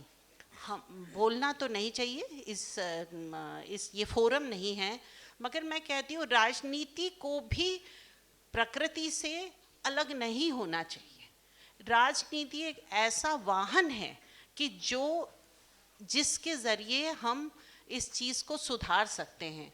तो ये कोई बात नहीं है कि ब्यूरोक्रेसी ऐसा सोचती है, पॉलिटिक्स ऐसा सोचती है, पॉलिसी मेकर्स ऐसा सोचते हैं, टेक्निकल लोग ऐसा सोचते हैं, साहित्यकार ऐसा सोचते हैं, सिंगर्स ऐसा सोचते हैं, राइटर्स, ये तो ब्लॉक्स हैं। जर्नलिस्ट, हम सबका साहित्य के संग और प्रकृति को बचाना, ये to save the world, save the environment, ये खाली एक नारे जैसे बन के रह गए हैं। जिस भी आप फोरम में जाएंगे वहाँ पे बहुत अच्छा एक कैप्शन मिल जाएगा, बहुत अच्छा। बट द थिंग इज़ कि हमें डे टू डे लाइफ में, स्कूलों में, कॉलेजेस में, इंडस्ट्री में, ख़ास तौर से मैं कहती हूँ जो हमारे उद्योगपति हैं, पैसा बनाना बहुत अच्छी बात है, मगर किसी चीज़ को ख़राब करके अपने wealth making is not a very sane option. तो आज के इसमें ये टॉपिक रखा गया तो मैं थोड़ी सी सरप्राइज तो हुई कि नहीं तो साहित्यिक सम्मेलनों में प्रकृति की बात तो कम होती है लेकिन श्रीनिवास जी राव ने ये टॉपिक चुना और सबको भी इनवाइट किया और मुझे भी इनवाइट किया, और मैं चाहती हूँ कि आप सबके ज़रिए और मैं सब में एक कॉल दूँ कि हम सबको एनवायरनमेंट को प्रमोट और उनको सेव करना और कंजर्व करना एक बहुत, और सबसे बड़ी बात एनिमल किंगडम की, जैसे मैंने सामने कहा, कोई कॉन्फ्लिक्ट नहीं है। जहाँ पशु और एनिमल किंगडम और ह्यूमन का हमारा को एग्जिस्टेंस नहीं होगा तो वो चीज़ तो चल ही नहीं सकती, क्योंकि हम एक दूसरे पे निर्भर हैं, हमारा जीवन उन पे निर्भर है। तो इसके साथ ही मैं आप सबसे समझती हूँ कि मैं इधर करूँ, और आप लोग समय भी शायद समाप्त हो गया। धन्यवाद। धन्यवाद कंपोज जी। सहअस्तित्व की आपने बात कही, बिल्कुल सही बात है। दरअसल कार्बन क्रेडिट बड़ी बुद्धि का हिसाब हो सकता है। हम उसमें सोच सकते हैं कि हम यहाँ उत्खनन करेंगे, वहाँ पेड़ जलाएंगे और भारत में पेड़ लगाकर पर्यावरण को साध लेंगे, लेकिन प्रकृति प्रकृति है, वो दोहन का क्या परिणाम देती है ये हम सब लोग उत्तराखंड की त्रासदी से देख ही रहे हैं। हमारे साथ प्रोफेसर नंदकिशोर पांडे जी हैं। आप प्राचीन और मध्यकालीन जो साहित्य है उसके विशेषज्ञ हैं, 12 से ज़्यादा जर्नल आपने संपादित किए हैं, तो हम उम्मीद करते हैं कि प्रकृति के साथ साहित्य का जो संबंध है आपके इस व्याख्यान में हम समझ पाएंगे। आपका स्वागत है। इस सत्र की अध्यक्षता कर रहे आदरणीय शेखर पाठक जी, मंचस्थ सभी बंधुओं तथा सभागार में उपस्थित सुधीजन, जहाँ से आपने समाप्त किया वहाँ से मैं बात शुरू करता हूँ कि आश्चर्य हुआ कि साहित्य और प्रकृति से जुड़ा हुआ विषय दिया गया। प्राचीन साहित्य पर जब हम चर्चा करेंगे तो साहित्य प्रकृति के साथ ही शुरू होता है। कवि कुलगुरु कालिदास के सभी ग्रंथ, अस्ति उत्तरश्याम दिशि देवतात्मा हिमालयो नाम नगाधिराज, हिमालय नगाधिराज है, यहाँ से शुरुआत करते हैं। मेघदूत लिखते हैं तो आषाढ़स्य प्रथम दिवसे मेघम आश्लिष्ट मानो, आषाढ़ का पहला दिन और मेघ घिरे हुए हैं, वहाँ से बात शुरू करते हैं। कालिदास ने ऋतु संहारम लिखा। आदि कवि वाल्मीकि का पहला श्लोक नदी का तट और क्रौंच पक्षी का वध, मां निषाद प्रतिष्ठाम तमगम शाश्वती क्षमा यत क्रौंच मिथुनादेक मावधि काम मोहितम। सारे साहित्यकार, और जब हम हिंदी की बात करें तो हिंदी के सर्वाधिक प्रतिष्ठित समीक्षक आचार्य रामचंद्र शुक्ल ने एक बड़ा निबंध कोई 25-30 पेज का लिखा, काव्य और प्रकृति वर्णन। अब निस्संदेह अब इसकी चर्चा कम होती है। काव्य में प्रकृति वर्णन बहुत चर्चित निबंध है, और आचार्य रामचंद्र शुक्ल ने, जो मैंने शुरुआत की, संस्कृत के कवियों से लेकर हिंदी कविता तक का पूरा एक लेखा जोखा प्रस्तुत किया, और हिंदी कविता में आए तो बहुत दुखी हुए कि जिस तरह से संस्कृत कविता में प्रकृति है उस तरह से हिंदी कविता में प्रकृति नहीं है। और अपने सर्वाधिक प्रतिष्ठित कवि जिसको बहुत आदर देते थे तुलसीदास से भी निराश हुए कि तुलसीदास प्रकृति वर्णन में उस तरह से नहीं रमते, उनको अपना महाकाव्य पूरा करना है। कई बार लगता है कि अब प्रकृति का बड़ा वर्णन करेंगे, जैसे वर्षा का वर्णन करते हैं या शीत ऋतु का वर्णन करते हैं, फिर उसके बाद से उपदेश और कथा की पंक्तियाँ उनकी प्रारंभ हो जाती है।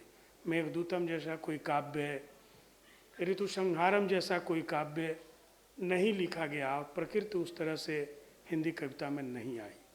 सुमित्रानंदन पंत उनको बहुत प्रिय लगे, उसका एक बड़ा कारण ये था कि उनकी कविता में प्रकृति थी। लेकिन हिंद संस्कृत के या भारत के पुराने कवि बिना प्रकृति के चलते नहीं हैं। जैसे मैं केवल एक प्रसंग, भरत जी अपने ननिहाल गए हुए हैं, कैकेय प्रदेश, और इधर दशरथ जी का स्वर्गवास हो गया। कैकेय से भरत चलते हैं अयोध्या, और कैकेय से अयोध्या के बीच की दूरी, उनके नाना जी बहुत प्रतापी राजा थे और नाना जी ने बहुत सारा हाथी घोड़े धन संपत्ति दी थी, लेकिन उनको शीघ्रता से पहुंचना है तो जिन स्थानों को पार करते हैं, कालिदास वाल्मीकि एक एक श्लोक में उस गांव का, उस नदी का, उस पहाड़ का वर्णन करते हैं कि भरत जी कैकेय से अयोध्या तक कैसे चले। तो भरत जी जब कैकेय से प्रस्थान करते हैं तो वे सुदामा नदी के तट पर आए। अब उन नदियों को ढूंढना पड़ेगा, आज नाम परिवर्तित हो गए हैं। सुदामा नदी पार करने के बाद भरत जी हलादनी नदी के तट पर आए। हलादनी नदी पार करने के बाद शतद्रु के तट पर आए, फिर ऐलधन गांव आए, वहाँ से अपर पर्वत जनपद को पार किया, फिर शिला नदी को पार किया, फिर शल्यकर्षण नामक गांव में आए, फिर शिलावाहा नदी को पार किया जो बहुत तेज प्रवाह के साथ बहती थी और पहाड़ों के टुकड़ों को अपने साथ बहा कर ले जाती थी। फिर चैत्रथ गांव आए, फिर पश्चिम वाहिनी सरस्वती तथा गंगा जी की एक धारा, जिसको हम कहते हैं कि सरजू गंगा अपनी एक छाड़न धाराएं छोड़ती हैं, उसको पार किया और फिर बिरमत्य देश में आए। उसके बाद कुलिंगा नदी को पार किया। इतना पार करने के बाद भरत जी यमुना के तट पर आए, वहाँ से अंशुधान गांव गए, प्रागवट नगर गए, फिर गंगा पार करके कुट कौष्टिका तोरण गांव गए, फिर जम्बू प्रस्थ फिर उजिहान नगरी पहुँचते हुए सर्वतीर्थ गांव गए, हर्षपिष्ठिक गांव गए, फिर कुटिला नदी को पार किया, गोमती नदी को पार किया, कलिंगा नगर के पास जाकर के फिर उन्होंने देखा कि मनु की बसाई हुई अयोध्या में अरुणोदय हो रहा है। इतनी सारी नदियों को पार करते हुए गए तो उन सारी नदियों का वर्णन एक एक श्लोक में, नदियाँ किधर से किधर बहती है, कितना पानी है, कैसा वह गांव है। और जब अयोध्या का दर्शन करते हैं भरत जी तो अयोध्या उनको कैसे दिखी।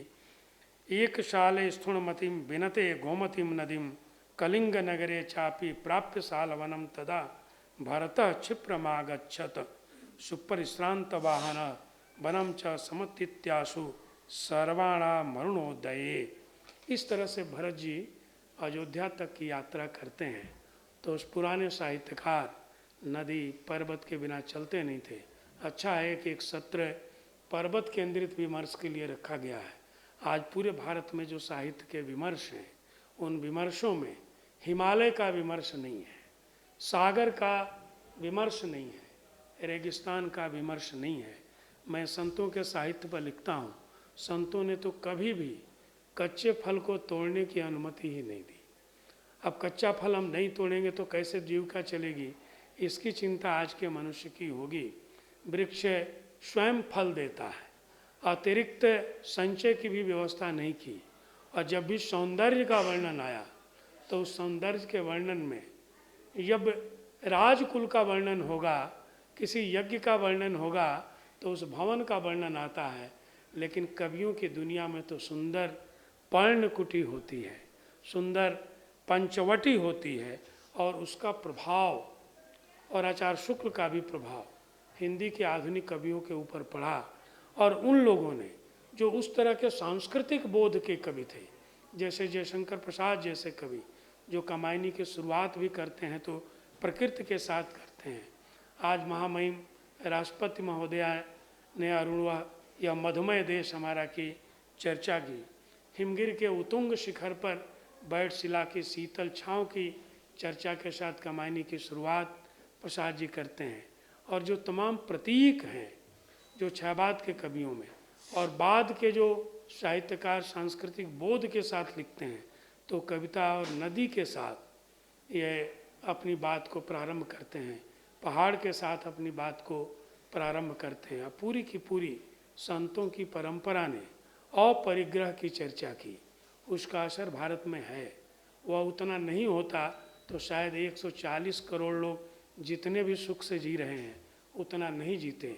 इन संतों के प्रभाव के कारण, इन प्राचीन कवियों के प्रभाव के कारण हमने नदियों के जल की पवित्रता बोध को तो खोया, लेकिन हमारे मानस में बैठा हुआ जो पवित्रता का बोध है वह नहीं खोया।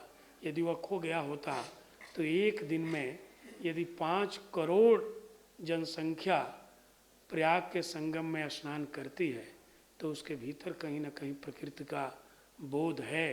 गंदगी होती है, लेकिन 5 करोड़ लोग यानी 2 कनाडा एक दिन में एक शहर में उपस्थित हो जाए और इसके बावजूद चलने फिरने की जगह हो, पीने का पानी हो, तो ये हमारा पर्यटन का बोध है, यह तीर्थाटन का बोध है।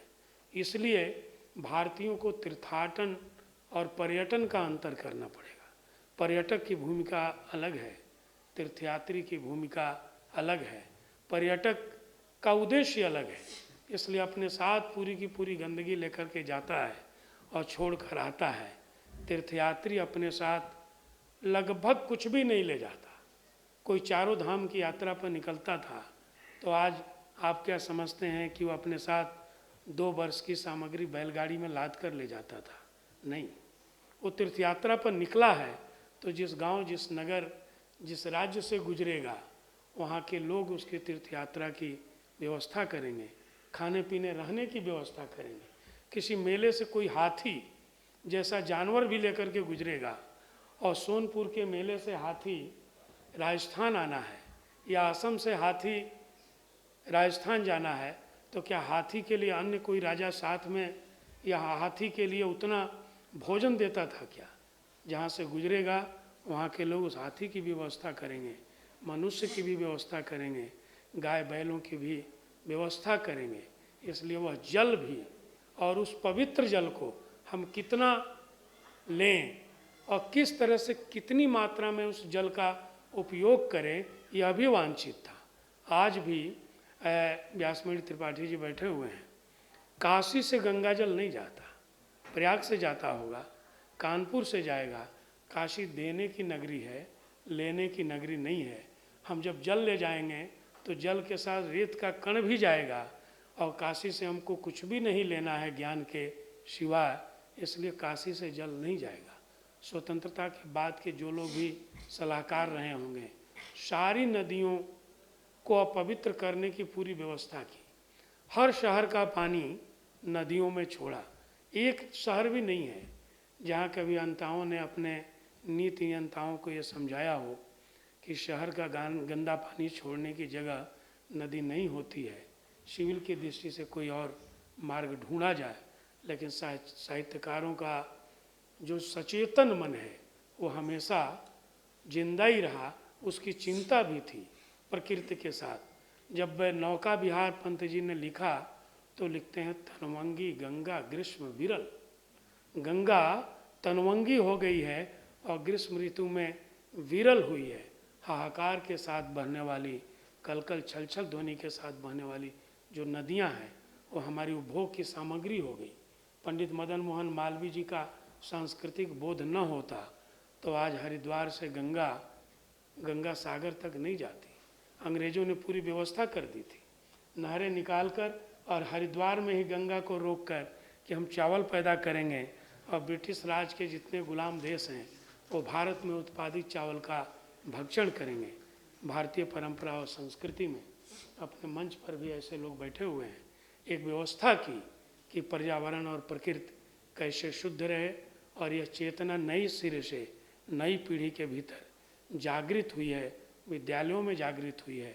अधिक से अधिक पेड़ लगाने की और पेड़ न काटने का जो भाव है वो मुझे लगता है कि शीघ्र ही जो अभी आंकड़े दिए जा रहे हैं वो आंकड़े 10-15 वर्षों के भीतर ही परिवर्तित होंगे और भारत फिर शस्य श्यामला धरती बनेगी, शस्यों से भी और वृक्षों से भी। इस महत्वपूर्ण सत्र में बोलने का अवसर साहित्य अकेडमी ने दिया। बहुत बहुत धन्यवाद।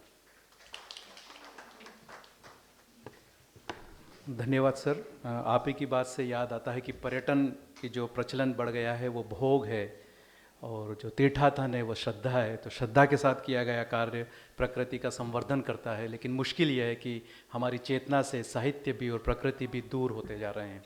ऐसे समय में जब हम चिंता करते हैं कि प्रकृति और साहित्य दूर होता जा रहा है हमारे बोध से, हमारी चेतना से, तब हमारे बीच में शेखर पाठक जी जैसे व्यक्ति तो मौजूद हैं, पद्मश्री शेखर पाठक जी, जिनके जरिए हमने चिपको आंदोलन की पृष्ठभूमि को जाना, जो पैदल चलकर जिन्होंने हिमालय को बचाने का संदेश दिया, बल्कि जिनकी हरिभूमि भूमि जो हमें उम्मीद जगाती है कि मरुथल हो या पहाड़ी कोई क्षेत्र, यदि श्रद्धा से, यदि चिंता के साथ कोई कार्य किया जाए तो प्रकृति की हरी कोपले जरूर फूटती है। मैं श्रद्धा के साथ अध्यक्षीय वक्तव्य के लिए आदरणीय शेखर पाठक जी को आमंत्रित करता हूँ। आपका धन्यवाद।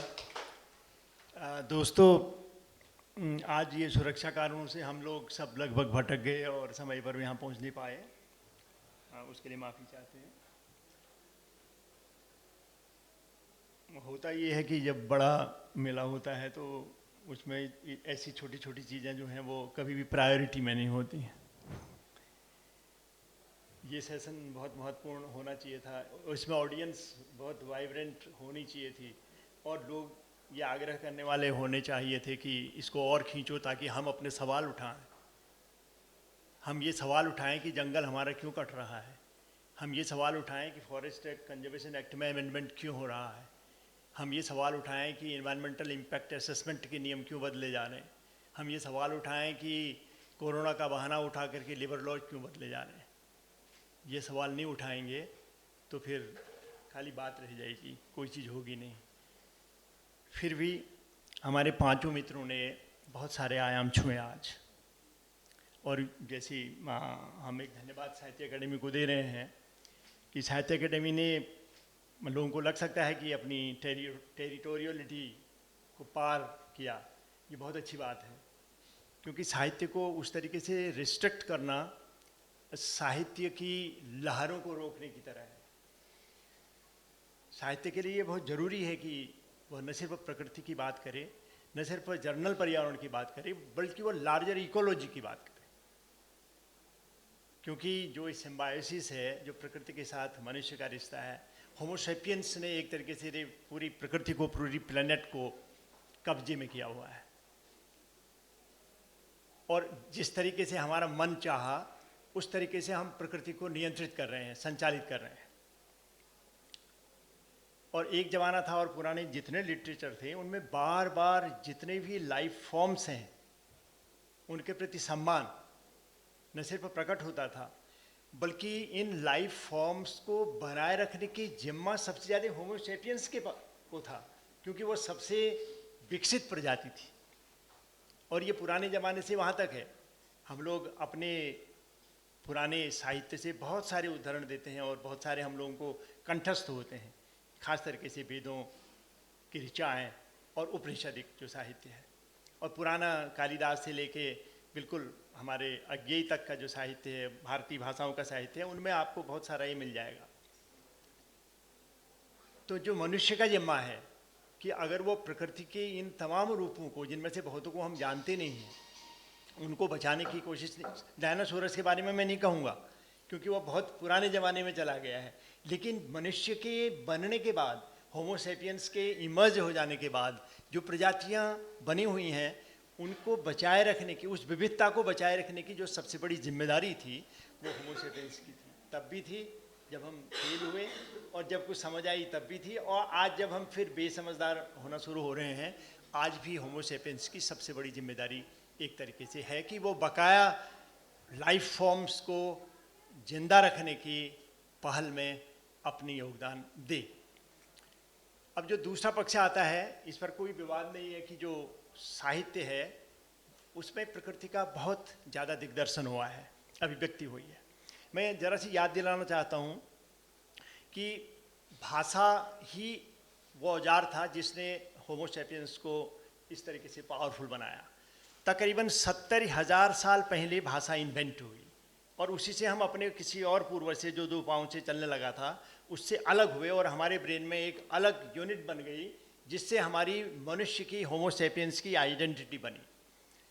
और इन 70,000 सालों में से मात्र 5,000 साल ऐसे रहे जब हम लिपि के साथ आए। बकाया जो 65,000 साल या उससे भी ज़्यादा समय रहा, we were part of the orality, हम मौखिक परंपरा में रहे। तो हमारी जो स्मृति थी, हमारी जो श्रुति थी, और इसीलिए हम श्रुति शब्द का इस्तेमाल करते हैं ना, जो हमारी वैदिक ऋचाएँ थी वो वर्षों तक, सदियों तक वो ओरलिटी में गई। पिता ने पुत्र को दी, माँ ने बेटी को दी और गुरु ने शिष्य को दी, और वो ओरलिटी में चलती रही।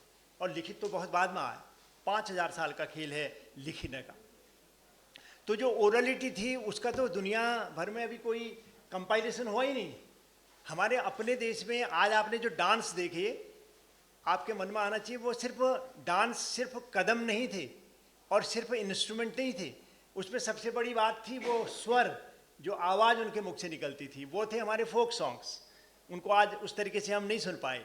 और कोई भी हमारा फोक सॉन्ग जो है अधिकांश बार सिर्फ इंस्ट्रूमेंटल नहीं होता है, उसके साथ शब्द आते हैं और जो हमारी उस ओरलिटी को हम तक लाते हैं, जो हमारे पूर्वजों ने 70,000 साल पहले इन्वेंट की थी और जहाँ से होमो सैपियन बनना शुरू हुआ था। तो अभी प्रकृति को जानने के लिए लिखित साहित्य के अलावा इस ओरल साहित्य को दुनिया भर का, आपने सुना होगा ना कि सबसे ज़्यादा जो नोबेल प्राइज़ हाल के वर्षों में मिले हैं वो स्पेनिश भाषा को मिले हैं, लेकिन स्पेन के रहने वाले स्पेनिश लोगों को नहीं मिले, वो लिटेनोज को मिले, जहाँ की कॉलोनियल दौर में स्पेनिश लैंग्वेज गई। या हमारा इंग्लिश लैंग्वेज देखिए आप, हमारे यहाँ के जो अंग्रेजी भाषा है वो जब ब्रिटिश सत्ता यहाँ आई, यूरोप यहाँ आया, उसके बाद अंग्रेजी भाषा आई। उससे पहले तो हमारी अपनी भाषाएं थी, उनमें से बहुत सारे गड़बड़ झाला भी हो गया कि कहाँ तो ब्रज भाषा थी वो बोली रह गई और कहाँ सो अवधि थी और वो हिंदी में ट्रांसफॉर्म होते होते यहाँ तक पहुँच गई, आदि आदि। तो ये जो फोकलोर है वो एक ऐसा विषय है जिसमें साहित्य अकेडमी और तमाम संस्थाएं बहुत सारी विजडम ला सकती हैं। जो प्रोवर्ब्स में आप लोगों ने, बहुत सारे लोगों ने अनुपम मिश्र की रचनाएं पढ़ी होंगी। अनुपम मिश्र को पढ़ते हुए आपको ये अंदाज आता है कि राजस्थान, और ख़ास तरीके से जो पानी पर उनकी किताबें हैं, वो राजस्थान की विजडम को वो किस तरीके से लिपि में अपनी किताब में ले आए। और ऐसी ज़रूरत हर इलाके के बारे में। एक ज़माने में KSSV ने केरला में इस तरीके की अवेयरनेस, चिपको ने हमारे हिमालय में इस तरीके की अवेयरनेस की थी, अमृता देवी ने एक ज़माने में राजस्थान में इस तरीके की अवेयरनेस पैदा की थी, और जगह भी हमारे जो जनजातीय इलाके हैं उनके यहाँ भी देखिए। मुझे अपने याद है हिमालय में जब हम बुग्यालों में जाते हैं तो वो बुग्याल में जो बकरी चरा रहा होता है वो हमें पहले ही दिन बता देता है कि मैं नंगे पैर क्यों हूँ, इसलिए कि कोई आवाज़ न हो सकता है कोई कस्तूरा मृग अपने बच्चे को पैदा कर रहा हो, अभी प्रजनन की प्रक्रिया में हो सकता है कि अपने बच्चे को आगे कहीं ले जा रहा हो सुरक्षित जगहों पर, हो सकता है कोई मोनाल वहाँ पर हो सकता है कोई स्नो लेपर्ड वहाँ पर हो।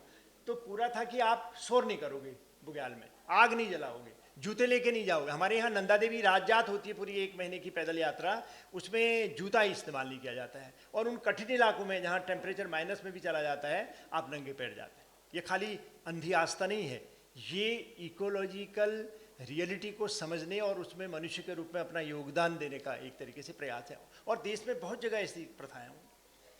आपको आश्चर्य होगा कि जो टुंट्रा टैगा वाले इलाके हैं जहाँ एस्किमोज रहते हैं, उनके यहाँ बर्फ़ को पूजने की परंपरा है। हमारे जो हिमालय के हाईलैंडर्स हैं, जब वो तिब्बत में जाते हैं तो उनके जो दर्रों पर जो उनके देवता हैं वहाँ क्योंकि फूल नहीं होते हैं, क्योंकि ब्रह्म कमल की टेरिटरी भी वहाँ पार हो जाती है, तो वो ऊन चढ़ाते हैं अपने जो फोक गॉड्स हैं, खास तरीके से ट्रेड से संबंधित, उनको ऊन चढ़ाते हैं। तो ये जो प्रकृति के साथ हमारा रिश्ता है उसका एक बहुत छोटा हिस्सा हमारे साहित्य में आ पाया है। फोकलोर में हो सकता है कुछ और हो जो कंपाइल होना है। तो जो पूरी इन्वायरमेंटल इकोलॉजिकल विजडम है उसके लिए एक ग्लोबल, जिसको कहेंगे कि सर्वे हमारा होना चाहिए। हम लोगों ने एक बार पेरिस में एक वर्ल्ड माउंटेन फोरम की एक बहुत बड़ी मीटिंग हुई थी, उसमें यूनेस्को के डायरेक्टर जनरल आए थे, उनसे आग्रह किया था कि आप यूनेस्को जैसी संस्था को ये कोशिश करनी चाहिए कि पूरी दुनिया के ओरल लिटरेचर को as well as written literature है उसमें से नेचर के बारे में किस तरीके की विविधता में वो पोएट्री आई है या फोक पोएट्री आई है, उसका कंपाइलेशन आप करिए और दुनिया की सब भाषाओं में वही भाषाएं नहीं जो यूएन के द्वारा मान्यता प्राप्त हैं, या भारत के संदर्भ में वही भाषाएं नहीं जो कि हमारे संविधान के द्वारा प्रदत्त हैं, जिनमें साहित्य अकेडमी अवार्ड मिलता है, बल्कि वो सब भाषाएं जो लगभग 780 जो PLSI यानी People's linguistic survey of India ने जो 780 लैंग्वेजेज अभी 50 वॉल्यूम में गणेश देवी जी ने एडिट करके सामने रखे हैं उनकी टीम ने,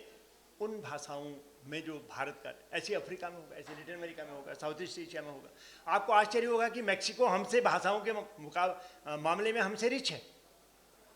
Papua New Guinea linguistic diversity में और बायोडाइवर्सिटी में हमारे मुकाबले बहुत आगे। तो ये लिटरेचर में ये आना है। दो पक्ष और हैं जिनको मैं चाहता हूँ कि मैं आपके सामने रखूँ। वो पक्ष ये है कि अभी भी हम जो इकोलॉजिकल विजडम है उसको बड़े स्प्लेंडेड आइसोलेशन में रखना चाहते हैं कि जैसे वो विशेषज्ञों की कोई चीज़, वो तो कॉमन मैन की चीज़ होनी चाहिए और वो विजडम हर बच्चे में जाने, अगर बाप में दादा में नहीं गई तो नए बच्चे में तो जरूर जानी चाहिए, क्योंकि उसके हिस्से कार्बन डाइऑक्साइड ज़्यादा आने वाली है, उसको कार्बन सिंक ज़्यादा झेलना है, उसको एक्सीडेंट ज़्यादा झेलने हैं, उसको पोल्यूटेड पानी ज़्यादा पीना है, उसको बायोडाइवर्सिटी अपने सामने नष्ट होते हुए देखनी है। उसके ज़माने में चिड़ियाघर में प्रजातियों की संख्या कम होने वाली है, क्योंकि अब जंगल से आप उसको टेम करके नहीं ला सकते, वहाँ आपने नष्ट कर दिया सब। तो ये वाला पक्ष बहुत महत्वपूर्ण है जिसको अभी हमारे के द्वारा समझा जाना चाहिए। यहाँ पर मैं कहना चाहता हूँ, जैसे मैं हिमालय का संदर्भ देता हूँ थोड़ी देर के लिए। हिमालय जो है वो पूरी दुनिया के भूगोल का 0.3% है, लेस देन 0.5%। जो हिमालय का टोटल भूगोल है हिंदू कुश, जो करीबन 10 एशियन कंट्रीज में फैला हुआ है और करीबन 11 भारतीय प्रांतों में फैला हुआ हिमालय है, हिंदू कुश से लेके बिल्कुल बर्मा तक, म्यांमार तक। उस हिमालय का जो पूरी ग्लोबल ज्योग्राफी में जो रिप्रेजेंटेशन है that is only 0.3%, that is less than 0.5%। लेकिन वही हिमालय कितना बायोडाइवर्सिटी को रिप्रेजेंट करता है? Around 10% biodiversity of the globe is represented by Himalaya. और same is the case with western Ghats. और वेस्टर्न घाट्स कितना छोटा है, आप गोवा के जरा नीचे से शुरू करते हो, केरल में समाप्त हो जाता है। एक छोटी सी पट्टी है केरल की, कोई नदी जो है 250 किलोमीटर से ज़्यादा नहीं है। आप गंगा को देखिए, पूरे 2500 से ज़्यादा किलोमीटर बहती है। दोनों की इकोलॉजी, दोनों नदियां हैं, लेकिन दोनों इकोलॉजी में कितना फ़र्क है। पूरे आपको ईस्टर्न कोस्ट में बैक वाटर्स नहीं मिलेंगे, सिर्फ केरल में मिलेंगे आप। अब केरल में जब 2 साल फ्लड आया, पूरे देश को द्रवित हो जाना चाहिए था, नहीं हुआ। वहाँ के बहुत सारे नेताओं ने भी उससे नहीं सीखा। जो हमारे गाडगिल की मीटिंग कमेटी थी उसको मानने से इनकार कर दिया। उसके बाद जो इवन फॉरेस्ट रिसर्च इंस्टीट्यूट है केरला का, उसने जो रिकमेंडेशन दी है बायोडाइवर्सिटी वाइज, बायोडाइवर्सिटी बोर्ड ने जो रिकमेंडेशन दी है वो नहीं माने। लेकिन एक ज़माने में केरल के लोगों ने KSSP के जरिए, अपनी अवेयरनेस के जरिए साइलेंट वैली प्रोजेक्ट को जीता। ये वही समय है जब हिमालय में विष्णुप्रयाग परियोजना को रोक दिया गया और वहाँ साइलेंट वैली को रोक दिया। उसका बड़ा कारण क्या था? उसका बड़ा कारण क्या था कि MGK मेनन जैसे लोग ऊपर थे जो सेंसिटिव थे, और उस समय की सरकार को भी कंपेल किया गया, माना गया। मुझे एक दिन की याद आती है, गढ़वाल यूनिवर्सिटी में एक प्रोफेसर थे सिंह साहब जो टूरिज्म चलाते थे, और वो बार बार, अभी एक हमारे साथी ने, पांडित जी ने जिक्र किया था, how to differentiate pilgrimage from tourism. मैं उस पर एक टिप्पणी करूंगा अंत में, क्योंकि वो बड़ी महत्वपूर्ण बात उठाई थी, वो पूरे ग्लोबल पर्सपेक्टिव में बड़ी इंपॉर्टेंट है। तो उन्होंने एक बड़ी स्पष्ट बात ये करी कि जो विष्णुप्रयाग परियोजना थी, ये वही परियोजना है जहां जोशीमठ आजकल सिंक हो रहा है, और जो बद्रीनाथ की तरफ से जो नदी आती है वो विष्णु गंगा कहलाती है। अनेक बार उसको लोग बाग गलत तरीके से अलकनंदा भी कह लेते हैं। हालांकि अलकनंदा का एक्चुअल जन्म जो है वह जोशीमठ में होता है, जहाँ धौली और विष्णु गंगा ये दोनों नदियाँ मिलकर जाती हैं, और पहला प्रयाग बनता है विष्णु प्रयाग, फिर दूसरा प्रयाग बनता है नंद प्रयाग, तीसरा कर्ण प्रयाग, चौथा रुद्र प्रयाग, पांचवा देव प्रयाग बनता है, जहाँ भागीरथी अलकनंदा मिलती हैं और गंगा नाम शुरू होता है। लेकिन इस भूगोल को बताने का अभी मकसद नहीं है। अभी असली बात जो बताने की है वो ये है कि जो विष्णुप्रयाग जो बद्रीनाथ की तरफ से आ रही है, माणा पास का पानी ला रही है, उसमें जो हाइडल प्रोजेक्ट बनाया गया, वह उस साइलेंट वैली के समय जो निर्णय किया था कि विष्णुप्रयाग नहीं बनेगा क्योंकि इकोलॉजिकली वो साउंड नहीं है, 6 महीने बर्फ फ्रोजन इलाका रहता है, वो कोई पानी जब बहेगा ही नहीं तो हाइडल कैसे चलेगा। इस तर्क पर भारत सरकार ने उसको रोक दिया। और मिसेस गांधी के लिए उत्तर प्रदेश सरकार स्वागत करने के लिए फूलों की घाटी में जाने के लिए हेलीपैड बनाने की तैयारी कर रही थी। One professor from Garhwal University wrote a letter to Mrs Indira Gandhi कि फूलों की घाटी जो बहुत ही फ्रेजाइल वैली है, बहुत ही ब्यूटीफुल वैली है, जहाँ पैदल जाना चाहिए या घोड़े में जाना चाहिए, वहाँ आपके लिए हेलीकॉप्टर ग्राउंड बनाने की कोशिश हो रही है और आपको इसमें समझदारी दिखानी चाहिए। वो जो प्रोफेसर सिंह थे टूरिज्म के, वह उनके पास करीबन 10 दिन में मिसेस इंदिरा गांधी की तरफ से पत्र आया, उनके मंत्रालय की या पीएमओ की तरफ से पत्र आया कि मैं कभी भी वहाँ हेलीकॉप्टर में नहीं जाऊँगी, nobody can build helipad there. और जब मुझे अगर सौभाग्य से मौका मिलेगा तो मैं घोड़े में वहाँ जाऊँगी, कोशिश करूँगी कि कुछ पैदल भी चलूँ और अपनी आँखों से उसको देखूँगी। जब इंग्लैंड की मैरी वहाँ पैदल जा सकती तो मैं भी जा सकती हूँ। तो आज तक हेलीपैड नहीं बना, अब आपके ज़माने में शायद उसमें हेलीपैड भी बन जाएगा। तो ये एक तरीके की विजडम होती है जिसको लोग अनेक बार मानते हैं। आज अब हम कहाँ अपील करें बताइए? अभी केदारनाथ और बद्रीनाथ आपको मैं कैसे बताऊं, उसको यहाँ उसको समझाना बड़ा मुश्किल होगा। वैसे यहाँ हमने भोपाल के ज़्यादातर ताल तो ख़त्म कर दिए, 1-2 ही बचा रखे हैं। हिमालय में जो बद्रीनाथ और केदारनाथ हमारे 4 धामों में से एक थे, वह पुराने मोरेन पर बचे। अब मोरेन क्या होता है? मोरेन ये होता है कि ग्लेशियर्स हैव टू रिसीड, पीछे को चले जाते। आप जब हिमालय में फ्लड आता है, अभी कितने सारे लोग हमारे कुल्लू और मनाली में मारे गए हैं, आप भोपाल में मैदान से उसका पर्सपेक्टिव आप नहीं समझ सकते हैं। A flood is very different in Indo Gangetic plain and a flood in the narrow valley is entirely different. How it becomes killer. कैसे आपने देखा होगा कि एक पूरी गली में जो है गाड़ियाँ और मकान ऐसे बह रहे हैं कि आप विश्वास नहीं कर सकते हैं। वहाँ खुला खेल नहीं है जैसे मैदानों में है। मैदानों में एक फ्लड जो है वो बिखर जाता है, फैल जाता है, बल्कि पूरे इंडो-गंजेटिक प्लेन में हिमालयन रिवर्स के फ्लड का इंतजार होता था, क्योंकि जो एनुअल फर्टिलिटी थी that was coming through reverse only. ये केमिकल कंपनी के फर्टिलाइजर केमिकल्स को अपनी खेती में इस्तेमाल नहीं करते थे इंडो-गंजेटिक प्लेन। उस राम की कथा के ज़माने से लेके आज तक चले आइए आप, वो तो अभी हमने सीखा। और हमारे एक दोस्त ने जो है अभी जब साइलेंट स्प्रिंग का जिक्र किया तो मुझे बड़ा याद आया कि कैसे हमने पूरे इंडो-गंजेटिक प्लेन में फर्टिलाइजर केमिकल खरीद के डालने की कृषि शुरू कर दी, जिससे पूरी सॉइल आपकी पॉइजनस हो गई है। सॉइल की जो फर्टिलिटी थी, उसकी जो एबिलिटी थी, जो उसकी सस्टेनेबिलिटी थी, that is all gone, we lost that. और जब साइलेंट स्प्रिंग लिखी गई थी, प्लीज कम हियर, जब साइलेंट स्प्रिंग लिखी गई थी तो अमेरिका में बहुत बड़ा विरोध हुआ, क्योंकि अमेरिका में जो कॉरपोरेट्स थे, अमेरिका में जो फर्टिलाइजर और केमिकल्स के रिप्रेजेंटेटिव्स थे, दे अपोज्ड इट। उन्होंने ये कहा कि साइलेंट स्प्रिंग में क्या है कि वो एक नदी है या एक चिड़िया है, वो कैसे आपके इंडस्ट्रियल डेवलपमेंट से नष्ट हो जाती है। आपने तो ये भोपाल में इतना बड़ा कांड देखा, जब कितने हजार लोग यहाँ मर गए थे। 86 की बात होगी, मैं भूल नहीं रहा हूँ, और हमारे साथियों में से कुछ लोगों ने उस पर काम किया है और कितना सारा उसमें लिखा गया। 84 में वो इस शहर में हुई। और अगर कोई समझदार हमारी समाज की समझ होती, फिर वही हमारे सरकार में भी परिलक्षित होती है, तो वो शहर के बीच में इसको बनाते ही नहीं। अब तो ये भी अकल आ गई कि गैस का गोदाम जो है शहर के बीच में नहीं बनाते हैं, शहर के किनारे बनाते हैं। उस समय शहर के बीचों बीच आपने इंजीनियरिंग कार्बाइड बनाई, बहुत जगह आपने इंडस्ट्रीज बनाई, नदियाँ पॉल्यूट होगी, वो होगी। खैर उसके विस्तार में जाने की गुंजाइश नहीं है। तो मैं हिमालय का जिक्र करते हुए यही कह रहा था कि जब हम कंजर्वेशन रूट से शुरू नहीं करेंगे तो फाइनली वो नीचे तक जाएगा। गंगा के हिमालय के संदर्भ में 3 बड़ी नदियाँ हिमालय से निकल रही हैं और नदियों को छोड़ देते हैं। एक इंडस का सिस्टम जाता है, एक गंगा का सिस्टम जाता है, और एक उधर ब्रह्मपुत्र का सिस्टम आता है, सांगपो तिब्बत में कहा जाता है। इन तीनों नदियों पर विपुल साहित्य, हमारे हिंदुस्तान का नाम ही इंडस से आया है, सिंधु से आया है। और गंगा की महिमा तो आप जानते ही हैं, लेकिन गंगा का जो आस्था वाला पक्ष है वो अपनी जगह पर है। आस्था को अंधा आस्था नहीं बनना चाहिए, मैं ये कहना चाहता हूँ। गंगा का इतना मान और गंगा पर इतनी आस्था इसलिए है कि पूरे नॉर्दर्न इंडिया की जो संपन्नता है वो गंगा के साथ जुड़ी हुई है।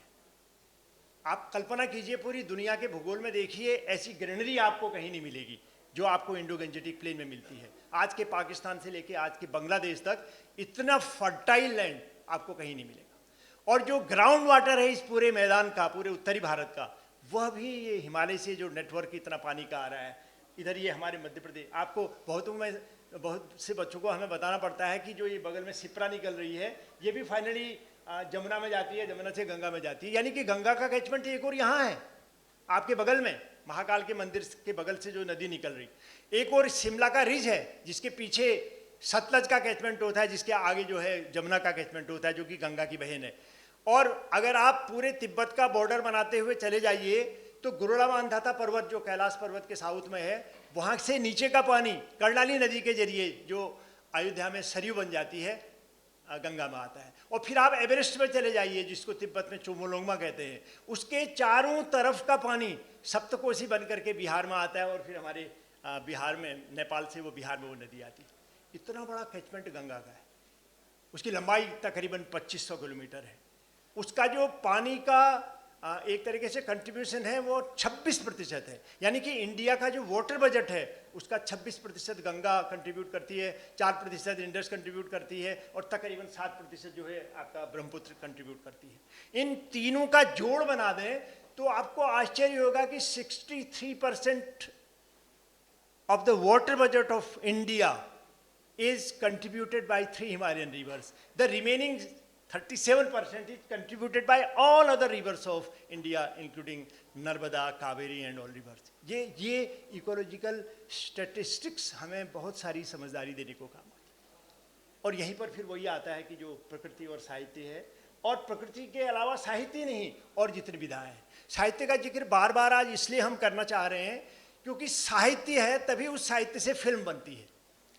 साहित्य, आपने गीत लिखा तब उसका संगीत आप देते हो। अनेक बार चित्रकार जो है या किसी और विधा में काम करने वाला, स्कल्पचर है, कोई और किस्म का कला विधा का विशेषज्ञ है, उसके लिए साहित्य एक बेसिक की तरह होता है, बेसिक्स की तरह होता है और उससे वो अपने फॉर्म में उसको लाता है। कोई फिल्म बिना कहानी के नहीं होती और बहुत सारे जो संगीत होता है वो बिना गीत के नहीं होता है। इंस्ट्रूमेंटल संगीत भी होता है लेकिन वो भी किसी धुन पर होता है जिसके कोई शब्द होते हैं, आदि आदि। तो ये रिश्ता भी एक तरीके से समझने की बात है।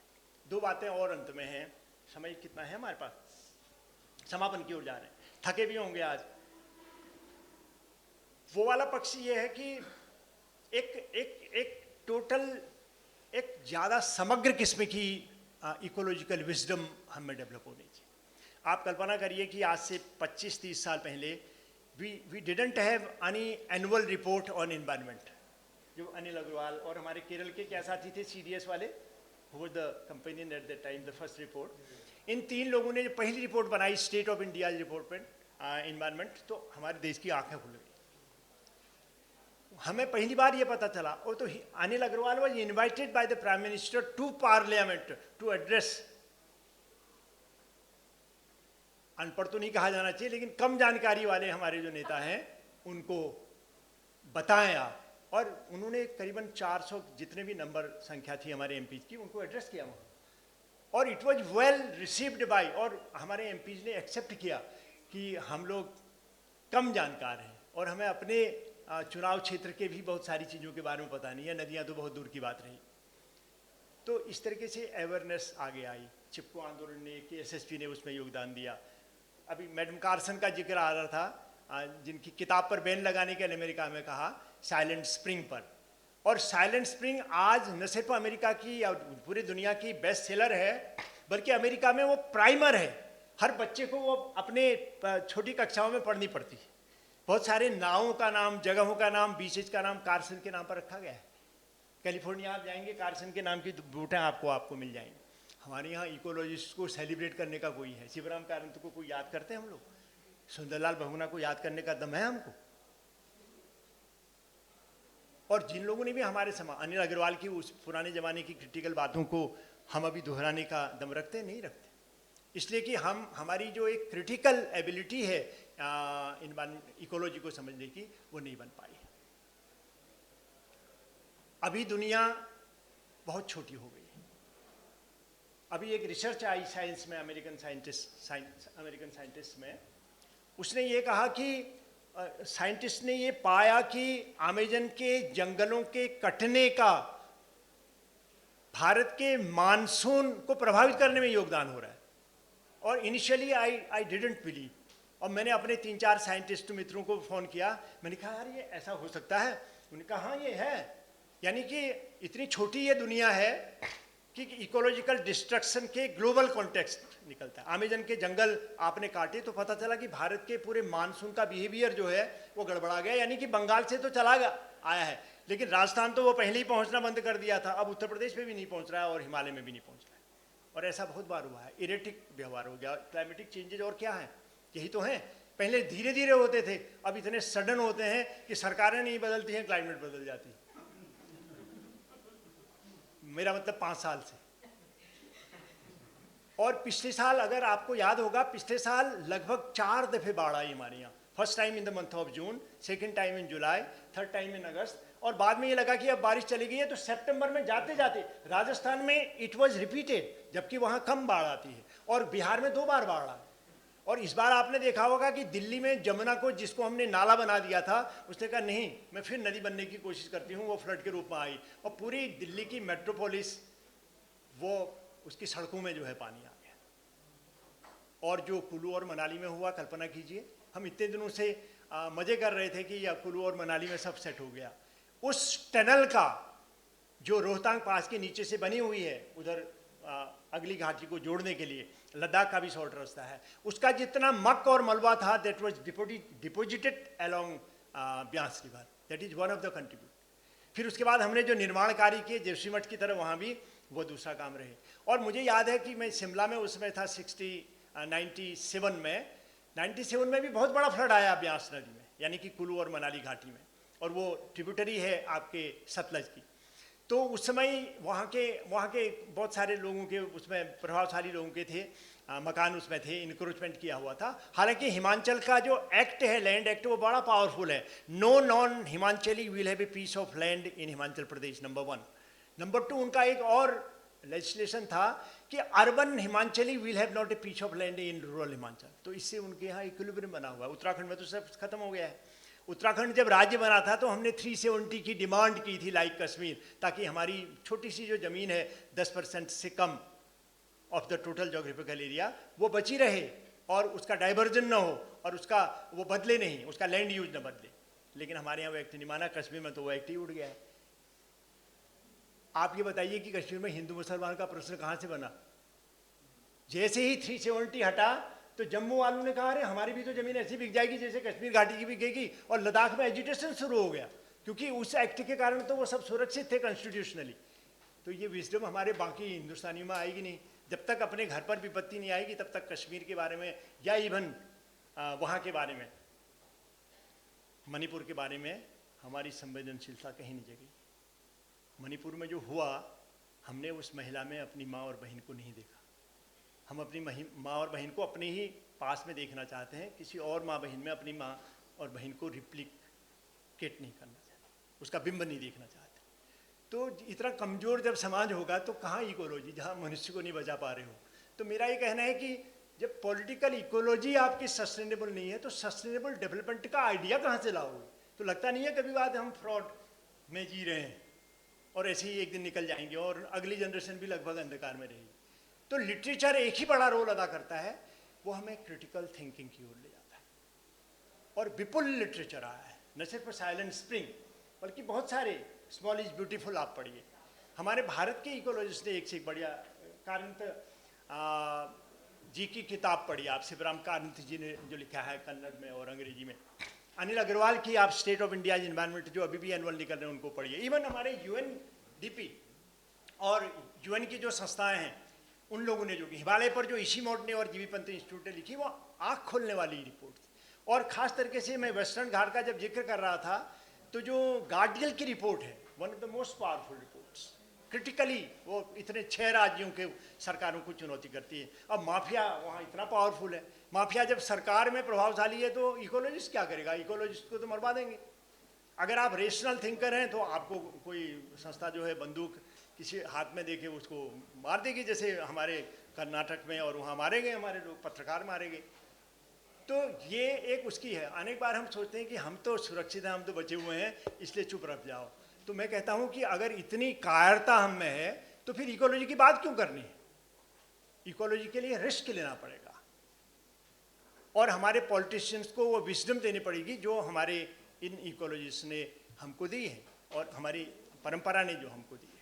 तो लिटरेचर का इसलिए मैं कह रहा हूँ कि बहुत बड़ा महत्व है कि वो इनिशियली आपको दिमाग में पड़ता है। इस बीच आपने बहुत सारे लोगों की किताबें पढ़ी होंगी, वो अपने पुराने मोह भ्रम से बाहर आए हैं, तो बार बार लिखते हैं कि किताबें नहीं पढ़े होते तो हम मनुष्य नहीं बने होते।